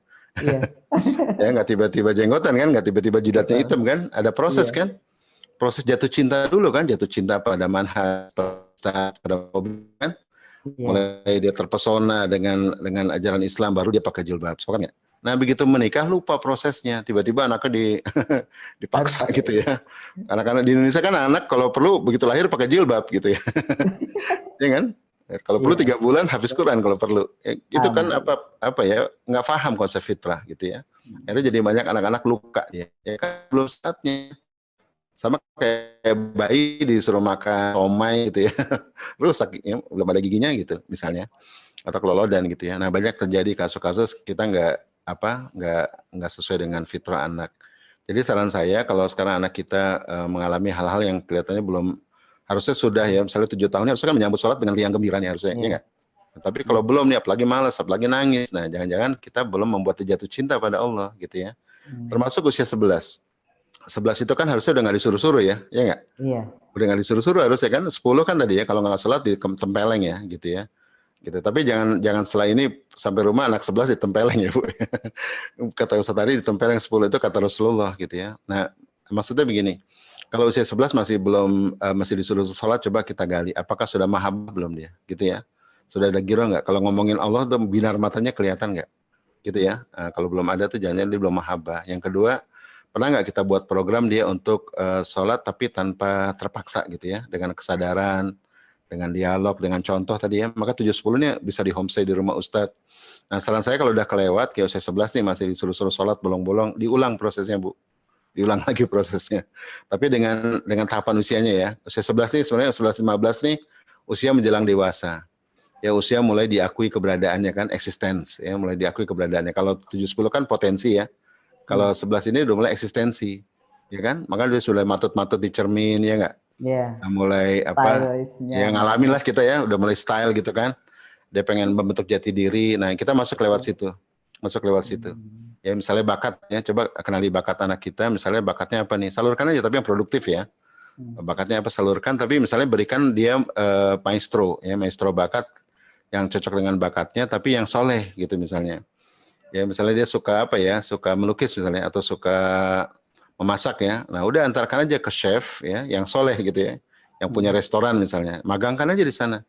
Coba deh nanti berubah deh. Dia akan ketemu orang yang yang cocok bakatnya gitu ya, tapi soleh gitu. Nah, emang nggak mudah nyarinya ya. Kadang-kadang juga ada anak saya tuh suka musik ya, cari pembimbing musikus muslim yang soleh susah gitu ya. Kebanyakan musikus pakai anting ya, celananya bolong kan susah tuh.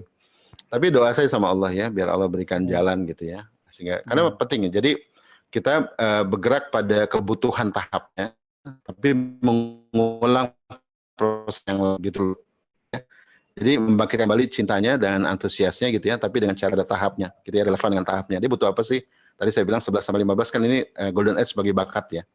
Dia diakui jati dirinya, bakatnya. Nah, maka kenalkan dia dengan orang-orang saleh yang relevan dengan bakatnya. Coba nanti akan berubah. Itu bagi yang 11 ya. Bagi yang 11. Kalau yang 7-10, saran saya coba di homestay ya. Di homestay, diajak berkunjung ke, kalau ada rezeki ajak ke umroh lah ya. gitu. Amin. Ajak umroh, ya kan? Sekarang belum boleh ya. Mungkin cukup yang dekat-dekat aja lah, museum Islam gitu misalnya ya. Museum Islam atau ke Jogja, Napaktilas Sejarah, Mataram ya, atau kemana lah, situs-situs Islam yang dekat dengan rumah. Gitu ya, agar dia melihat bagaimana, oh ternyata pahlawan itu gitu ya Bunda ya. Dia rajin sholat ya Bunda ya. Ya dia jadi syuhada ya Bunda. Ya, misalnya gitu ya. Anak-anak itu butuh contoh real kalau usia 7-10 ya kan. Kalau di bawah 7 butuh cuma imajinasi aja. Nah kita kadang-kadang nih mati gaya jadi orang tua kan, isinya ceramah semua. Kalau sampai 6 ceramah, 7-10 ceramah, 11-14 ceramah gitu kan. Ya kan, karena kita memang dibesarkan dari ceramah gitu ya, bukan. Padahal berbeda ya, kalau 0-6 tadi imajinasi. Ya. Belum gitu ya Ustaz ya. Ya.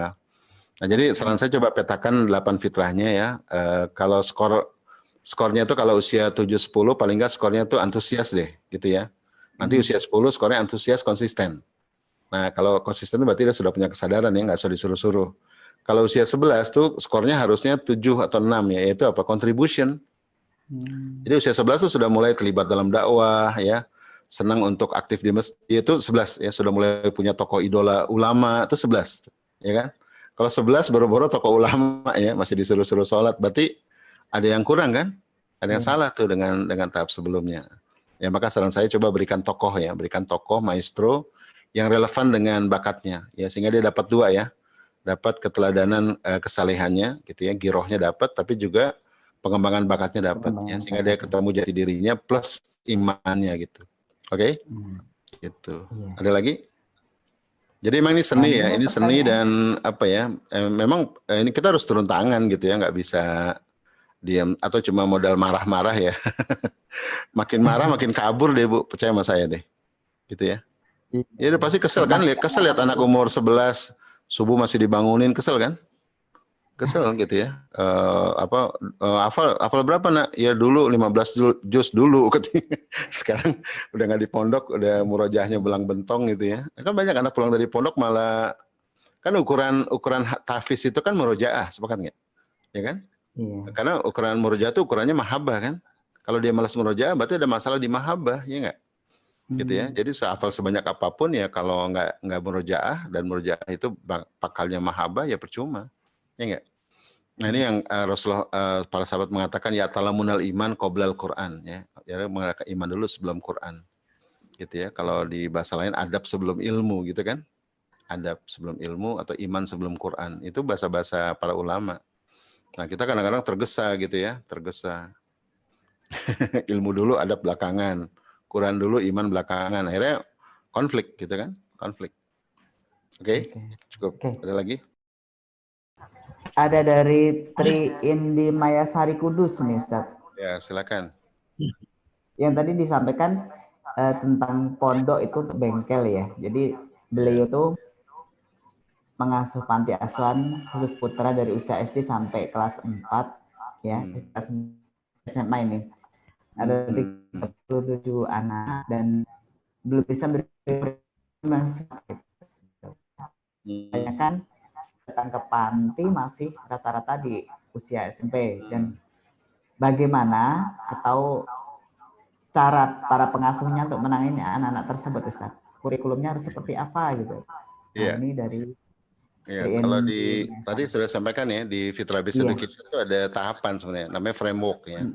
Framework 0 sampai 6, 7, 10, 11, 14 gitu ya. Nah, jadi kita terapin kurikulum sesuai dengan framework gitu ya. Nanti misalnya gini, tapi memang detailnya harus kita buat sendiri. Misalnya 0 sampai 6 membuat anak jatuh cinta pada Quran gitu ya. Nah, caranya gimana tuh? Caranya gimana? Ya dengan kisah gitu ya. Ceritakan surga gitu ya, misalnya dan seterusnya gitu kan. Nah, jadi Bunda sendiri yang buat nanti rancang kegiatannya ya, gitu. Nah, yang ada di saya cuma framework. Ya, tapi framework ini sudah detail ya. Nah, kalau terus ada indikator, ya indikatornya mesti dilihat juga gitu ya. Misalnya sampai 6 itu indikatornya antusias dalam semua hal ya, dengan dirinya, dengan ayah ibunya gitu ya. Jadi kalau terima anak PAUD ya belum antusias dalam semua hal ya, berarti ada masalah tuh. Ya malas gerak, ya malas makan. Semua serba malas, berarti skornya itu 3 ya. Nah kalau Syedini itu skornya 4. Paling nggak dia antusias, belajar antusias walaupun nggak sempurna ya. Sholat antusias, nungging-nungging gitu ya, tapi dia semangat ya, dengan azan niru-niru, ya, ingat apa doa-doa, semangat doa gitu ya. Yang penting semangat gitu. Jadi yang mesti dijaga di usia dini itu antusiasme.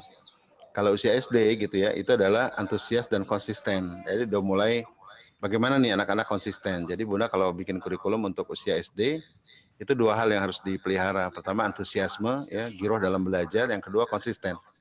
Ya, ada anak yang semangat tapi nggak konsisten, gitu ya. Nah ini mesti digali kenapa nggak konsisten, gitu ya. Atau bisa juga nggak antusias, gitu ya. Padahal dulu waktu masuk pertama sekolah antusias, kok sekarang malah enggak, gitu ya. Nah mungkin metode belajarnya, mungkin gurunya nggak menyenangkan, gitu kan. Kan belajar itu fitrah. Ya kalau anak nggak suka belajar, yang salah bukan anaknya kan. Ada sesuatu nih gitu ya. Atau juga penyebab lainnya misalnya di rumah gitu ya, atau dia kalau 7-10 itu kan anak laki butuh ayah ya, anak perempuan butuh ibu. Kadang-kadang kalau di panti itu kan kadang-kadang nggak lengkap sosoknya ya. Atau kebanyakan ibu-ibu biasanya gitu kan. Nah, jadi bisa juga penyebab di fitrah iman, penyebabnya ada di fitrah yang lain bisa juga. Ya, misalnya anak nggak malas belajar bisa juga bukan karena belajar yang nggak menyenangkan, cuman beban misalnya beban atau dia punya masalah kesehatan bisa juga ya, kurang olahraga atau kurang me time bisa juga ya, dia kurang me time ya gitu ya, atau cara belajarnya yang nggak tepat misalnya, dia lebih suka ngebolang. Kalau SD itu ngebolang sebenarnya Bun gitu ya. Kalau anak SD belajarnya di ruang kelas yang stres dua-duanya. Ya kan, gurunya stres, anaknya stres. Coba belajar sejarah ya, belajar sejarah di kelas. Ya nah, hafalkan ya nah, Perang Diponegoro 1825 sampai 1830 nanti ulangan keluar gitu. Itu kan nggak menarik buat anak-anak kan? Nggak menarik gitu. Bahkan bisa salah konsep dia. Oh jadi Diponegoro perangnya pada maghrib ya Bu?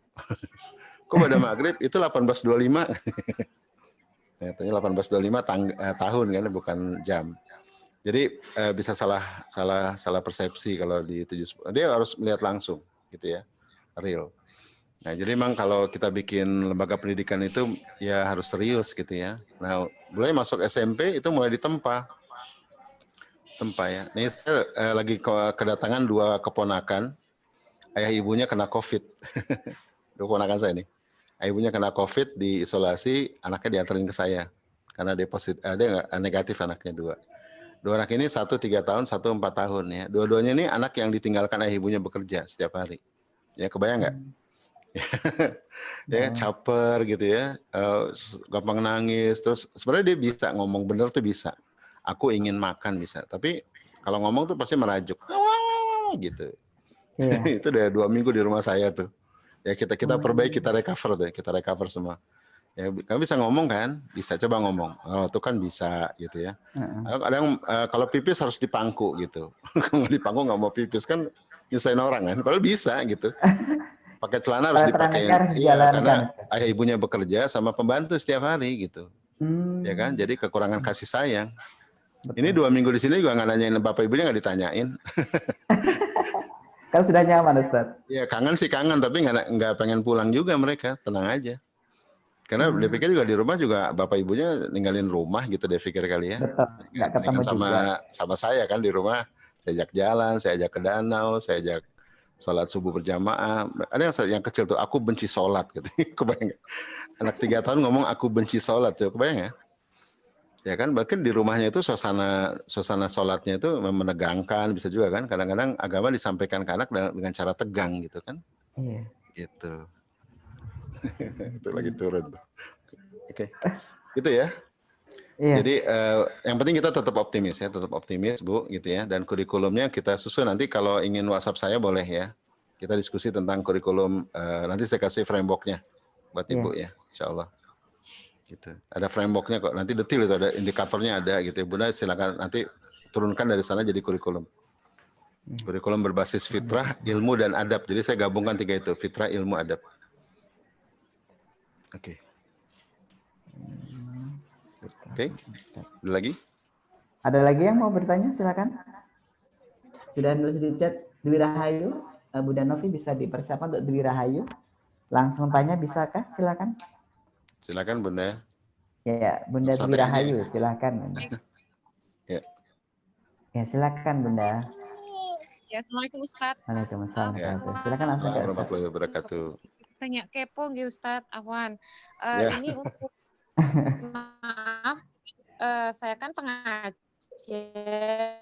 jadi teman gitu ya Ustaz. Jadi mungkin bisa jadi sampai sore juga persiapan aktivitas untuk selanjutnya. Kadang-kadang anak itu nggak terlalu kepegang begitu. Jadi saya minta saran, tips bagaimana supaya bisa mencari waktu yang berkualitas untuk anak meskipun mungkin tidak maksimal begitu ya. Iya. Bagaimana ya Ustaz? Iya, jadi begini Bunda, banyak guru-guru ngeluh begitu kan, apalagi guru SIP misalnya ya, sampai sore ya, ngajarin anak orang, anak sendiri nggak kepegang gitu kan. Ya kan, itu jadi dilema gitu ya, karena memang ngajar anak orang juga bagian dari jihad juga kan, ya bagian dari dakwah. Tapi kalau sampai anak sendiri nggak kepegang kan jadi masalah kan ya, gitu ya, jadi masalah. Nah sekarang Bunda coba review lagi, Bunda mengajar itu prioritas bukan gitu ya, ini bagian dari prioritas dakwah keluarga atau bukan gitu ya, atau ini sekedar misalnya memenuhi nafkah misalnya. Gitu ya. Kalau memenuhi nafkah sebaiknya Bunda serahkan ke suami kalau urusan nafkah kan, kembalikan ke fitrah ayah itu, gitu ya. Kalau nolong suami untuk nafkah boleh-boleh aja, tapi jangan kelamaan, gitu ya. Jadi istri-istri yang membantu suami dalam nafkah ini kalau memang karena nafkah ya. Kalau istri membantu suami itu boleh-boleh saja, tapi jangan kelamaan, gitu ya. Nanti suami jadi lemah dia, gitu ya. Dan suami-suami lemah ini biasanya nanti tanpa sadar kehilangan respect kita. Ya, dan biasanya suka selingkuh tuh biasanya, mohon maaf ya, biasanya. Saya temukan banyak, saya juga menangani life coaching untuk family kan.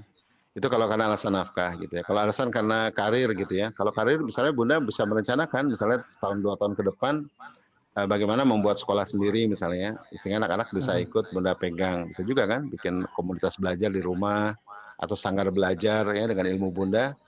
bisa bikin sanggar belajar untuk tetangga-tetangga di rumah gitu ya. Tentunya ada iuran segala macam bisa juga kan. Atau Bunda bisa mengembangkan modul ya, kayak saya kan bikin buku nih. Saya juga bukan dari pendidikan gitu ya. Saya bikin buku misalnya hasil riset ya, kemudian saya bikin training online gitu kan, bisa juga ya dengan ilmu Bunda itu. Jadi kita bisa dapat karir kita berlanjut tapi anak tidak keteteran gitu, bisa juga kan. Tapi direncanakan lah ya. Kalau enggak nanti sampai kapan gitu ya. Sampai kapan? Bahkan kalau di Jepang itu ya, tradisi di Jepang, ini Jepang yang pinggiran ya, di desa-desa begitu, mereka tidak make sense kalau ada ibu yang punya anak balita itu bekerja, nggak make sense. Bahkan dianggap apa ya, hina gitu. Kamu punya anak di rumah kok kamu kerja gitu. Karena nanti ada saatnya, namanya kalau anak masih di bawah 10, kita fokus domestik istilahnya begitu. Ya, nanti anak di atas 10 baru anak-anak udah bisa mandiri, baru ya ibunya bekerja paruh waktu begitu ya. Nanti anak-anak sudah mulai kuliah, baru dia berkarir. Jadi banyak di Jepang tuh ibu-ibu berkarir setelah usia 40-an gitu ya, baru berkarir ya. Dan itu masih banyak waktu kan ya, masih banyak waktu. Kalau karena karir ya, karena dia ingin mengembangkan misalnya keguruannya atau ilmu pendidikannya gitu. Oke ya. Jadi coba Bunda review lagi deh. Ya, karena memang kalau anak di bawah 10 itu masih butuh ayah ibu lengkap, bahkan sampai 15. Begitu ya, itu masih butuh ayah ibu. Nah, maka coba di planning lah ya, setahun ke depan gitu ya, atau 6 bulan ke depan, sekalian di review ya, ini orientasinya apa sih sebenarnya, ya orientasi kita bekerja ini, ya apa karena nafkah, apa karena karir, ya yang harus dipenuhi, gitu ya, atau karena memang bosan di rumah, pengen apa, sosialita gitu ya, coba di review deh. Gitu, dan tentukan prioritas. Memang hidup itu harus prioritas gitu ya. Tidak bisa semuanya dipegang. Kalau bisa semua dipegang bagus ya. Misalnya Bunda punya sekolah sendiri, anak-anak Bunda didik sendiri ya. Lalu Bunda punya lembaga, itu lebih bagus kalau bisa dipadukan antara fitrah keibuan, fitrah bakat ya, fitrah iman dalam dakwah bisa digabung dalam satu peran, itu bagus. Ya, tapi nggak semua orang bisa punya kesempatan memadukan itu ya karena berbagai hal. Gitu. Itu Bunda saran saya. Keterbatasan. Ya silakan. Ya terima kasih Ustaz. Ini ada satu lagi terakhir untuk penanya terakhir. Boleh nih tanya. Boleh. Siapa ini? Ayo silakan. Wabarakatuh. Silakan. Waalaikumsalam warahmatullahi wabarakatuh. Waalaikumsalam warahmatullahi wabarakatuh. Menarik sekali atas ilmunya. Saya ibu dengan anak. Masya Allah. Saya ingin menanyakan terkait keawaman saya. Di sini bab adab itu tidak dibenturkan, dalam artian adab itu diajarkan 0 sampai 7. Apakah hanya sebatas itu? Ketika kita dalam proses pendidikan anak kan nanti di tengah jalan anak itu akan dibenturkan dengan adab-adab yang memang tidak dipelajari di usia 7. Karena di usia 15 juga itu kan ada adab-adab baru. Nah, proses ini masih berkesinambungan atau memang harus diterapkan di 0 sampai 7 tadi. Itu yang pertama. Yang kedua yang 3R tadi, yang ketiga saya mohon penjelasannya Tat. Terus yang ketiga pertanyaan saya, suplai maskulin dan feminim ini bagaimana terkait dengan orang tua yang mungkin dalam tataran teknis itu sering berbenturan dengan pasangan, dalam artian bahwasanya semua konsep pendidikan itu tugasnya istri gitu. Misalnya ada sang suami itu merasa bahwasanya saya sudah mencarikan Maisah, saya sudah mencarikan ini, udah itu tugasmu gitu. Misalnya seperti itu salah satu contohnya. Terus bagaimana saya sendiri pengalaman ya, karena saya dari kecil nggak ada ibu, saya pendidikan itu cenderung ke trial error gitu.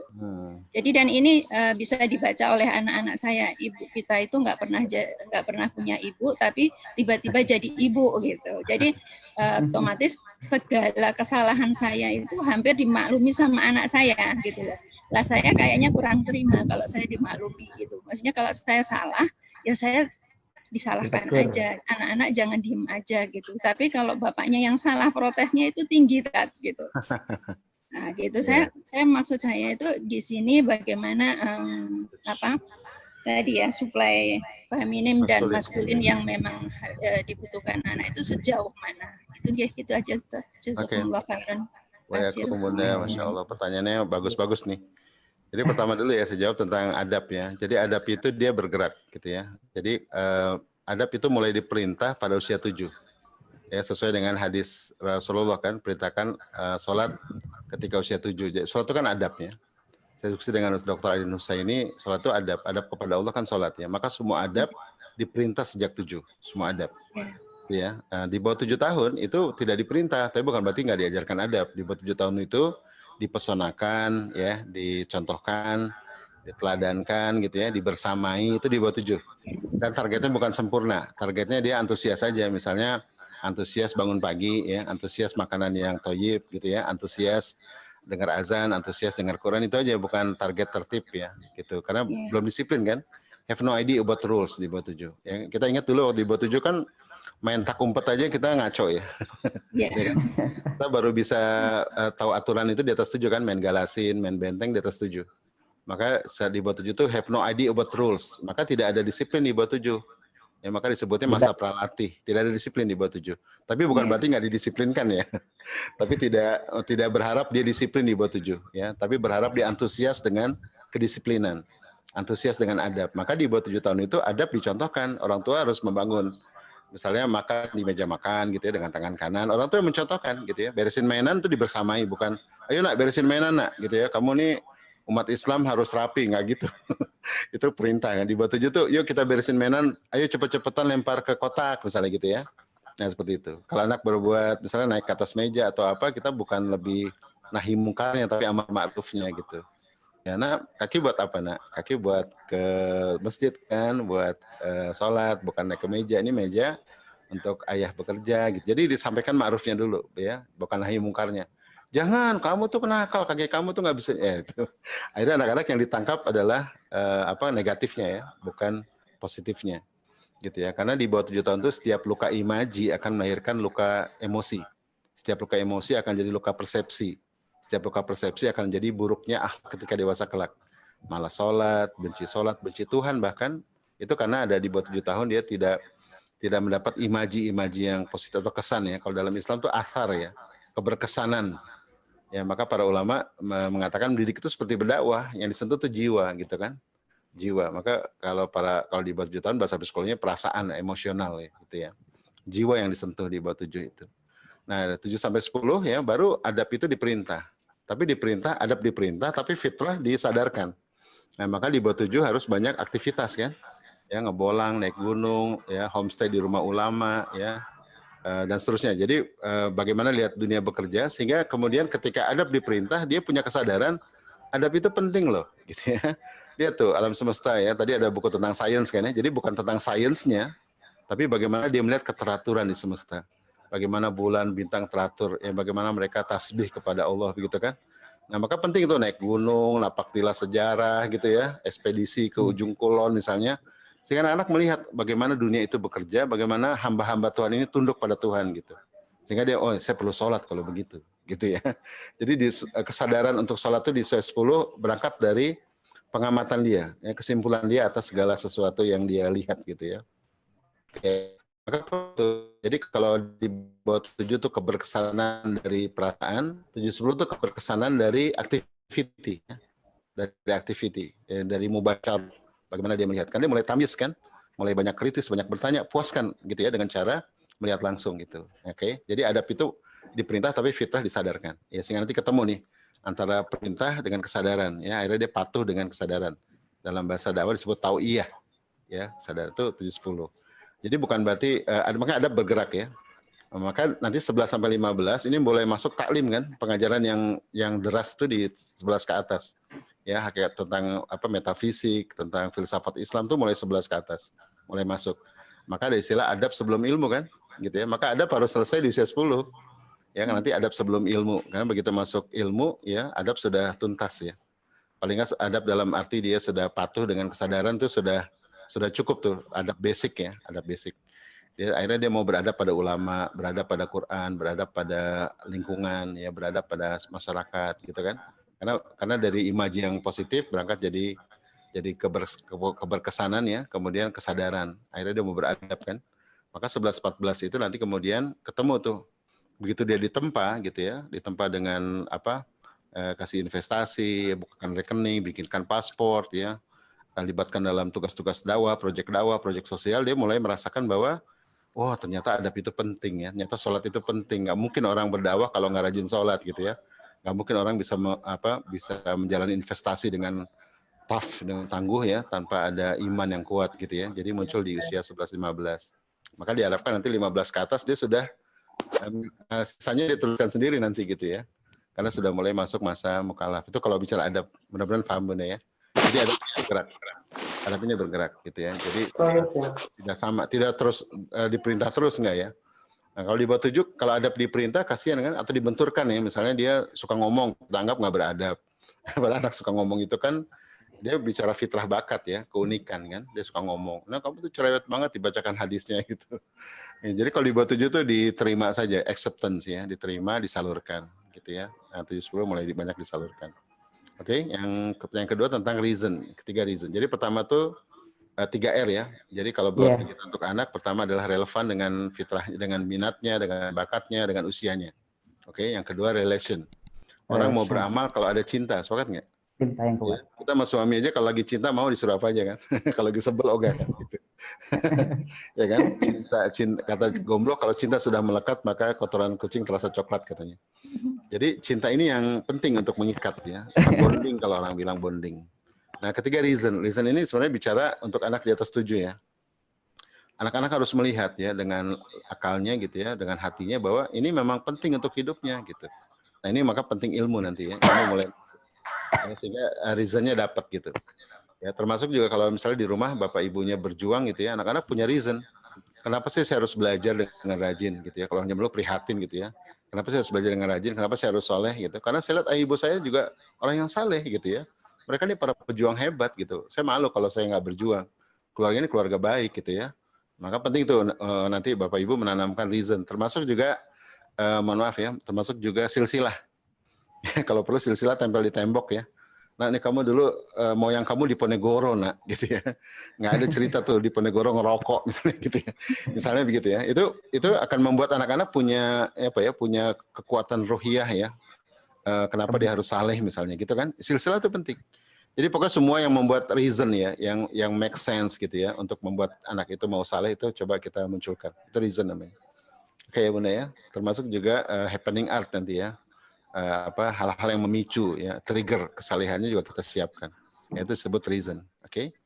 Terus yang keempat itu masalah supply ya, supply maskulin dan feminim. Ini kalau anak laki itu butuh 70% supply maskulin dari ayah, 20% supply feminim dari bunda. Ya, sehingga dia menjadi imam yang tangguh tapi hatinya punya lembut. kelembutan, ya, punya sensitif sama istrinya. Kalau anak perempuan butuh 75% feminitas dari bunda, 25% maskulin dari ayah, agar menjadi makmum yang setia, penuh cinta, lembut, tapi tidak rapuh. Gitu ya. Jadi para ibu yang kekurangan sosok ayah biasanya rapuh. Gitu ya, gampang cemas, gampang putus asa, biasanya begitu. Atau dia menuntut berlebihan pada suaminya, karena dalam bayangannya laki-laki ideal tuh ya imajinatif gitu ya. Maka dia menuntut pada suaminya agar seperti bayangan dia di kepalanya dan cemburuan biasanya. Keinginannya gitu ya Ustaz ya. Iya, jadi semua yang kita lakukan ini kan sebenarnya efek dari masa lalu kan, sepakat nggak? Iya. Efek dari pengasuhan kan. Tadi Bunda nggak punya sosok ibu ya, ada kemungkinan Bunda mungkin lebih dekat ke ayah, mungkin ya. Ya, tapi lebih dekat ke ayah, mungkin Bunda lumayan galak barangkali. Saya kebetulan ini sama nenek, sama nenek, jadi nenek. Oke. Oh cukup dong berarti. Ayah. Sebenarnya kalau nggak ada ibu dekat nenek cukup sebenarnya karena ada supply feminim dari nenek kan. Femininnya dari nenek. Cukup sebenarnya. Saya cuma khawatir bisa kalau nggak ada sosok ibu lebih dekat ke ayah dan lebih keras hidupnya gitu ya. Sehingga ketika menjadi ibu dia jadi kayak laki-laki begitu. Gitu ya. Nah, anak-anaknya takut biasanya. Gitu. Dan hari ini memang banyak terjadi di keluarga-keluarga itu fitrah yang tertukar ya. Bahasanya begitu. Jadi hari ini para ayah tuh lebih lembut biasanya dan para ibu lebih galak. Saya nggak ngerti itu. Ya, ada pertukaran karena ayah hari ini kan nggak ngerti ya, soalnya ini nggak disiapkan jadi ayah, cuma disiapkan jadi nafkah, sepakat nggak? Ya, Ya kan? sepakat. Jadi dia pikiran dia kalau sudah ngasih nafkah ya selesai peran ayahnya gitu, ya kan?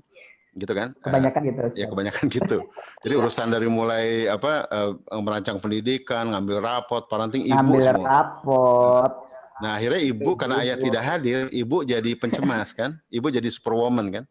Ibu memerankan dua peran ya, akhirnya jadi ambigu kan. Kadang-kadang jadi ayah juga, jadi ibu juga. Akhirnya banyak hari ini para ibu-ibu jadi keayahan, seperti ya. Gampang marah, sumbunya pendek, kecemasan, banyak ya ibu-ibu hari ini gitu kan. Lalu karena ibunya begitu, akhirnya karena ibu jadi keayahan, maka ibu jadi galak betul dan banyak suami-suami takut istri hari ini. Gitu. Jadi terjadi namanya siklus kezaliman gitu. Maka caranya gimana ya, masing-masing menyadari fitrahnya ya. Ayah tuh bukan cuma cari nafkah loh ya. Ayah tuh desainer pendidikan. Ayah tuh perancang kurikulum. Ayah tuh great narator. Ayah tuh ngomongnya mungkin dikit ya, tapi ayah itu ngomongnya harus dalam ya. Gitu ya. Ayah tuh narator, ayah tuh imam, koam ya kan. Imam itu yang lead the way, show the way, find the way itu imam. Kalau imam nggak tahu kiblat, ya takbirnya gagu gitu ya. Gerakannya kaku. Ya gimana mau bergerak gitu kan? Ya, jadi kalau imam cuman bawa baki sama makanan gitu ya, tapi nggak mimpin sholat gimana, gitu kan? Jadi ayat itu bukan cuma nafkah. Nafkah itu sebenarnya nggak usah disebutkan ya. Di Quran bahkan nggak disebutkan tuh nafkah itu. Kenapa? Karena tanpa jadi ayah pun wajib cari nafkah, sepakat nggak?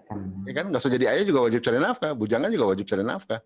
Justru peran ultimate seorang ayah itu adalah dia a man of mission and vision, laki-laki yang punya misi dan visi, gitu ya. Ayah hebat sepanjang itu mesti disampaikan ke ayah. Ini satu materi sendiri nih sebenarnya, fitrah keayaan sama fitrah kebundaan, gitu ya. Karena bunda ini a person of love and sincerity ya, perempuan yang sosok yang setia dan penuh cinta. Karena laki-lakinya memiliki misi dan visi yang besar, gitu kan. Jadi yang dibutuhkan jadi fitrahnya perempuan itu adalah setia, itu fitrah perempuan. Yang dibutuhkan adalah pemimpin yang mampu memimpinnya, sepakat nggak? Gitu ya. Dan fitrah laki-laki itu adalah ya dia memimpin gitu ya, dibutuhkan adalah perempuan yang setia untuk dipimpin olehnya, gitu kan? Jadi kan ketemu di fitrahnya. Kalau ketukar gimana coba? Ya, maka saya sering temukan anak-anak yang bermasalah kalau single parents gitu ya. Yang kedua kalau ayahnya tidak hadir. Yang ketiga kalau LDR ya, LDR juga tuh termasuk masalah sebenarnya kan, karena itu bukan kondisi ideal tuh, ya enggak? Jadi teman-teman yang LDR ini mesti segera mereview ya, atau segera coba mengevaluasi lah gitu ya. LDR-nya ini jangan kelamaan ya, karena LDR itu bukan situasi ideal ya, situasi darurat sebenarnya. Gitu ya. Oke Bunda, mudah-mudahan bisa ini memang forumnya terbatas ya untuk cerita lebih panjang. Jadi silakan aja chatting, dan kalau tinggal di Jakarta misalnya saya biasanya suka bikin family life coaching. Untuk pasangan-pasangan yang mau saya coaching boleh gitu ya. Gitu. Jadi itu gratis kok. Gratis. Kita ngobrol di kafe, ngobrol santai gitu ya, sembari membahas peran ayah ibu ya, terus kemudian merancang fitrah masing-masing ya. Ayah juga kan ada bolong-bolong fitrah kan, Bunda juga kan. Gimana nih saling menguatkan. Jadi bukan saling komplain nih. Kan yang sering terjadi di pernikahan kan saling komplain kan, bukan saling mencahayakan. Karena kita nggak tahu cara mengurainya gimana kan. Nah, harusnya yang kita lakukan adalah kita coba lihat fitrah pasangan kita seperti apa, kemudian kita bantu ya untuk upgrade. Ya, gitu ya. Nah kalau saling menasihati begitu kan bagus kan, gitu ya. Yang terjadi kan saling komplain gitu ya, memaksa pasangan untuk seperti yang kita mau gitu, ya, bukan seperti apa yang dia butuhkan kan gitu. Oke, mudah-mudahan bisa paham. Ya, semoga tidak puas ya, sehingga bisa langsung. Iya nggak puas. Sama Ustadz ya. Bisa Ya, satu lagi. Jawabannya bisa panjang bisa pendek ya gitu. Karena paling masalah keluarga ini kan nggak ada habisnya. Betul.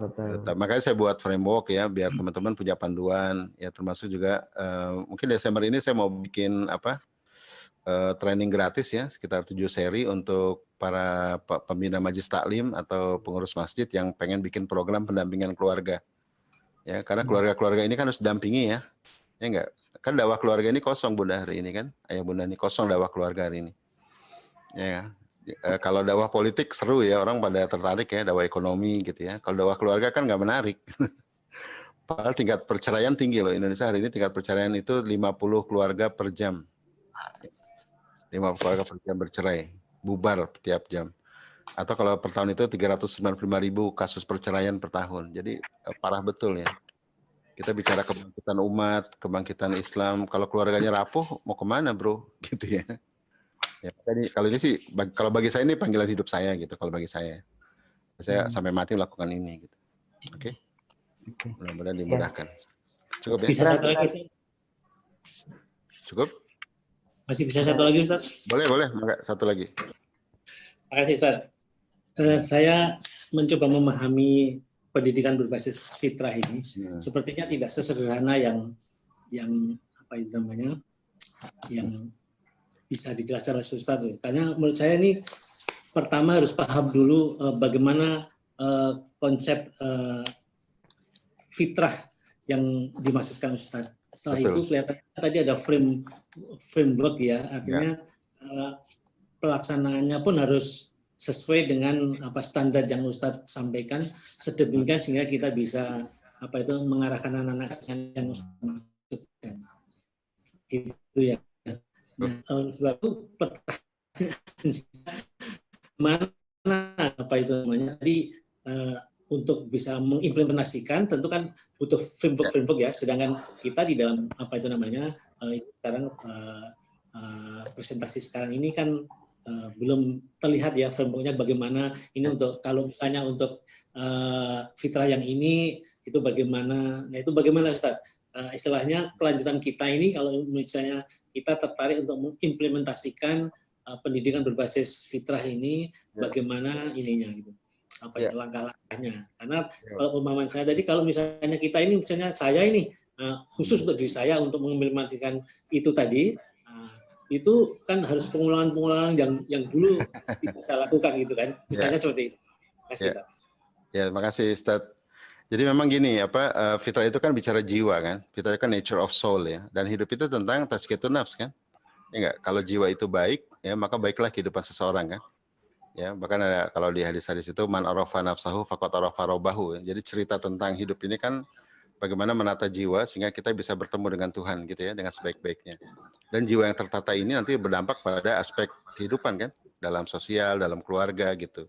Nah, karena itu saya berangkat dari konsep fitrah ini, karena fitrah itu dia sebenarnya elemen dari jiwa juga gitu ya. Kalau fitrah ini terjaga, terawat, maka baiklah jiwa gitu.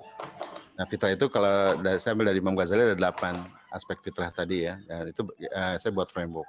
Makanya memang tadi betul dikatakan ya. Pertama memang kita harus paham konsep fitrah ya.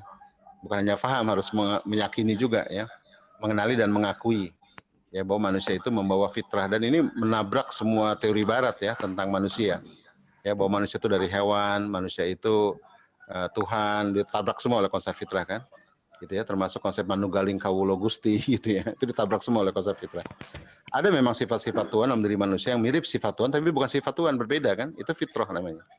Dan fitrah itu juga bukan keburukan ya, atau ada yang mengatakan fitrah itu bisa baik, bisa buruk, enggak, fitrah itu kebaikan, innate goodness, bawaan baik. Maka nggak ada dalam Islam itu anak bawa dosa ya, orang tua ya.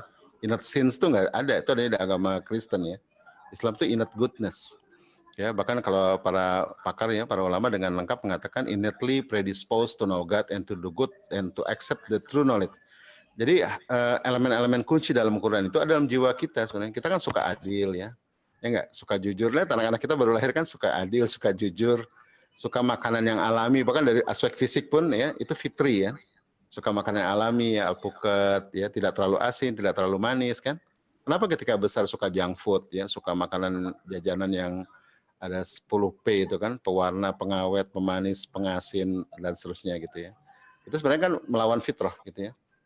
Ya, termasuk juga halal dan haram itu dalam kitabullah itu juga ada dalam fitrah manusia. Jadi saya diskusi dengan seorang penggiat halal living ya, dia belajar dari beberapa bangsa-bangsa, ternyata babi itu ternyata semua bangsa itu nggak ada yang makan babi awalnya. Ya, babi yang diharamkan Islam tuh secara fitrah orang menolak, jijik itu. Ya, kenapa orang makan babi, makan anjing, makan kampret gitu ya, makan kalong, makan ular, karena peristiwa peperangan ya, bencana alam yang berat, akhirnya orang makan segala. Ketika itu berakhir, kemudian orang meneruskan jadi tradisi kan. Padahal secara fitrah itu orang menolak makan babi sebenarnya. Jadi antara fitrah dan kitabullah itu kompatibel. Nah, ini yang pertama ya, kita harus pahami konsep fitrah sebagai sebuah the Islamic concept of human nature yang membabat semua konsep-konsep barat tentang human nature. Ya, karena salah konsep tadi nanti muncul jadi sistem macam-macam yang salah gitu kan. Terus yang kedua adalah saya membuat framework ya untuk memudahkan para ayah bunda untuk mendidik anak sesuai dengan fitrah, biar nggak lebay, biar nggak lalai. Kan kalau kita nih biasanya lebay ya, kecepatan, atau lalai, kecuekan gitu ya. Nah ini framework ya, biar tidak lalai, tidak lebay, karena anaknya alay gitu. Gitu ya. Yang ketiga konsep fitrah ini juga termasuk ke dalam fitrah ayah ibu, ya kan? Ayah ibu harus memerankan fitrahnya, tadi ada 8 fitrah ayah, 8 fitrah ibu yang harus sinkron gitu ya. Nah ini dalam pendidikan penting gitu ya. Misalnya dalam didik keimanan, ya, peran ayah apa sih dalam keimanan? Ya ayah itu adalah pembangun fikroh tuh ayah ya, pembangun fikroh. Kalau ibu pembangun zikir. Ya jadi menyiapkan wadah hati itu ibu ya. Kalau anak itu susah berzikir, hatinya nggak sensitif sama kebenaran tuh ibu tuh, dosa ibu. Kalau dosa ayah tuh anak gagal paham tentang world view, cara pandang tentang Islam, tentang dunia. Karena ayah tidak memberikan wawasan, itu ayah, gitu kan? Jadi ayah bicara ke depan, kalau ibu bicara merawat. Ini kan peran ayah dalam fitrah iman ya, peran ayah dalam fitrah bakat misalnya, atau fitrah belajar. Nah ayah itu pembentuk sistem berpikir, sistem thinking, itu ayah. Jadi kalau di rumah anak itu pelongo, tidak kritis, logikanya hancur gitu ya, itu ayah tuh ya, salah ayah. Kalau ibu pembangun apa? Pembangun keep knowledge keeper ya. Jadi perawat knowledge. Kalau zaman dulu tuh ibu tuh yang syair ya, benih itu ibu ya, merawat knowledge lah. Kalau sekarang mungkin perpustakaan di rumah ya, hazanah keluarga tuh ibu, arsip ya, tuh ibu ya, untuk merawat knowledge keeper gitu atau knowledge management. Oke, itu di fitrah belajar. Di fitrah seksualitas tadi udah ya, ayah supply maskulin, ibu supply feminim, gitu kan? Ayah itu yang pembentuk identitas kelakian, ibu pembentuk identitas keperempuanan, gitu kan? Itu penting.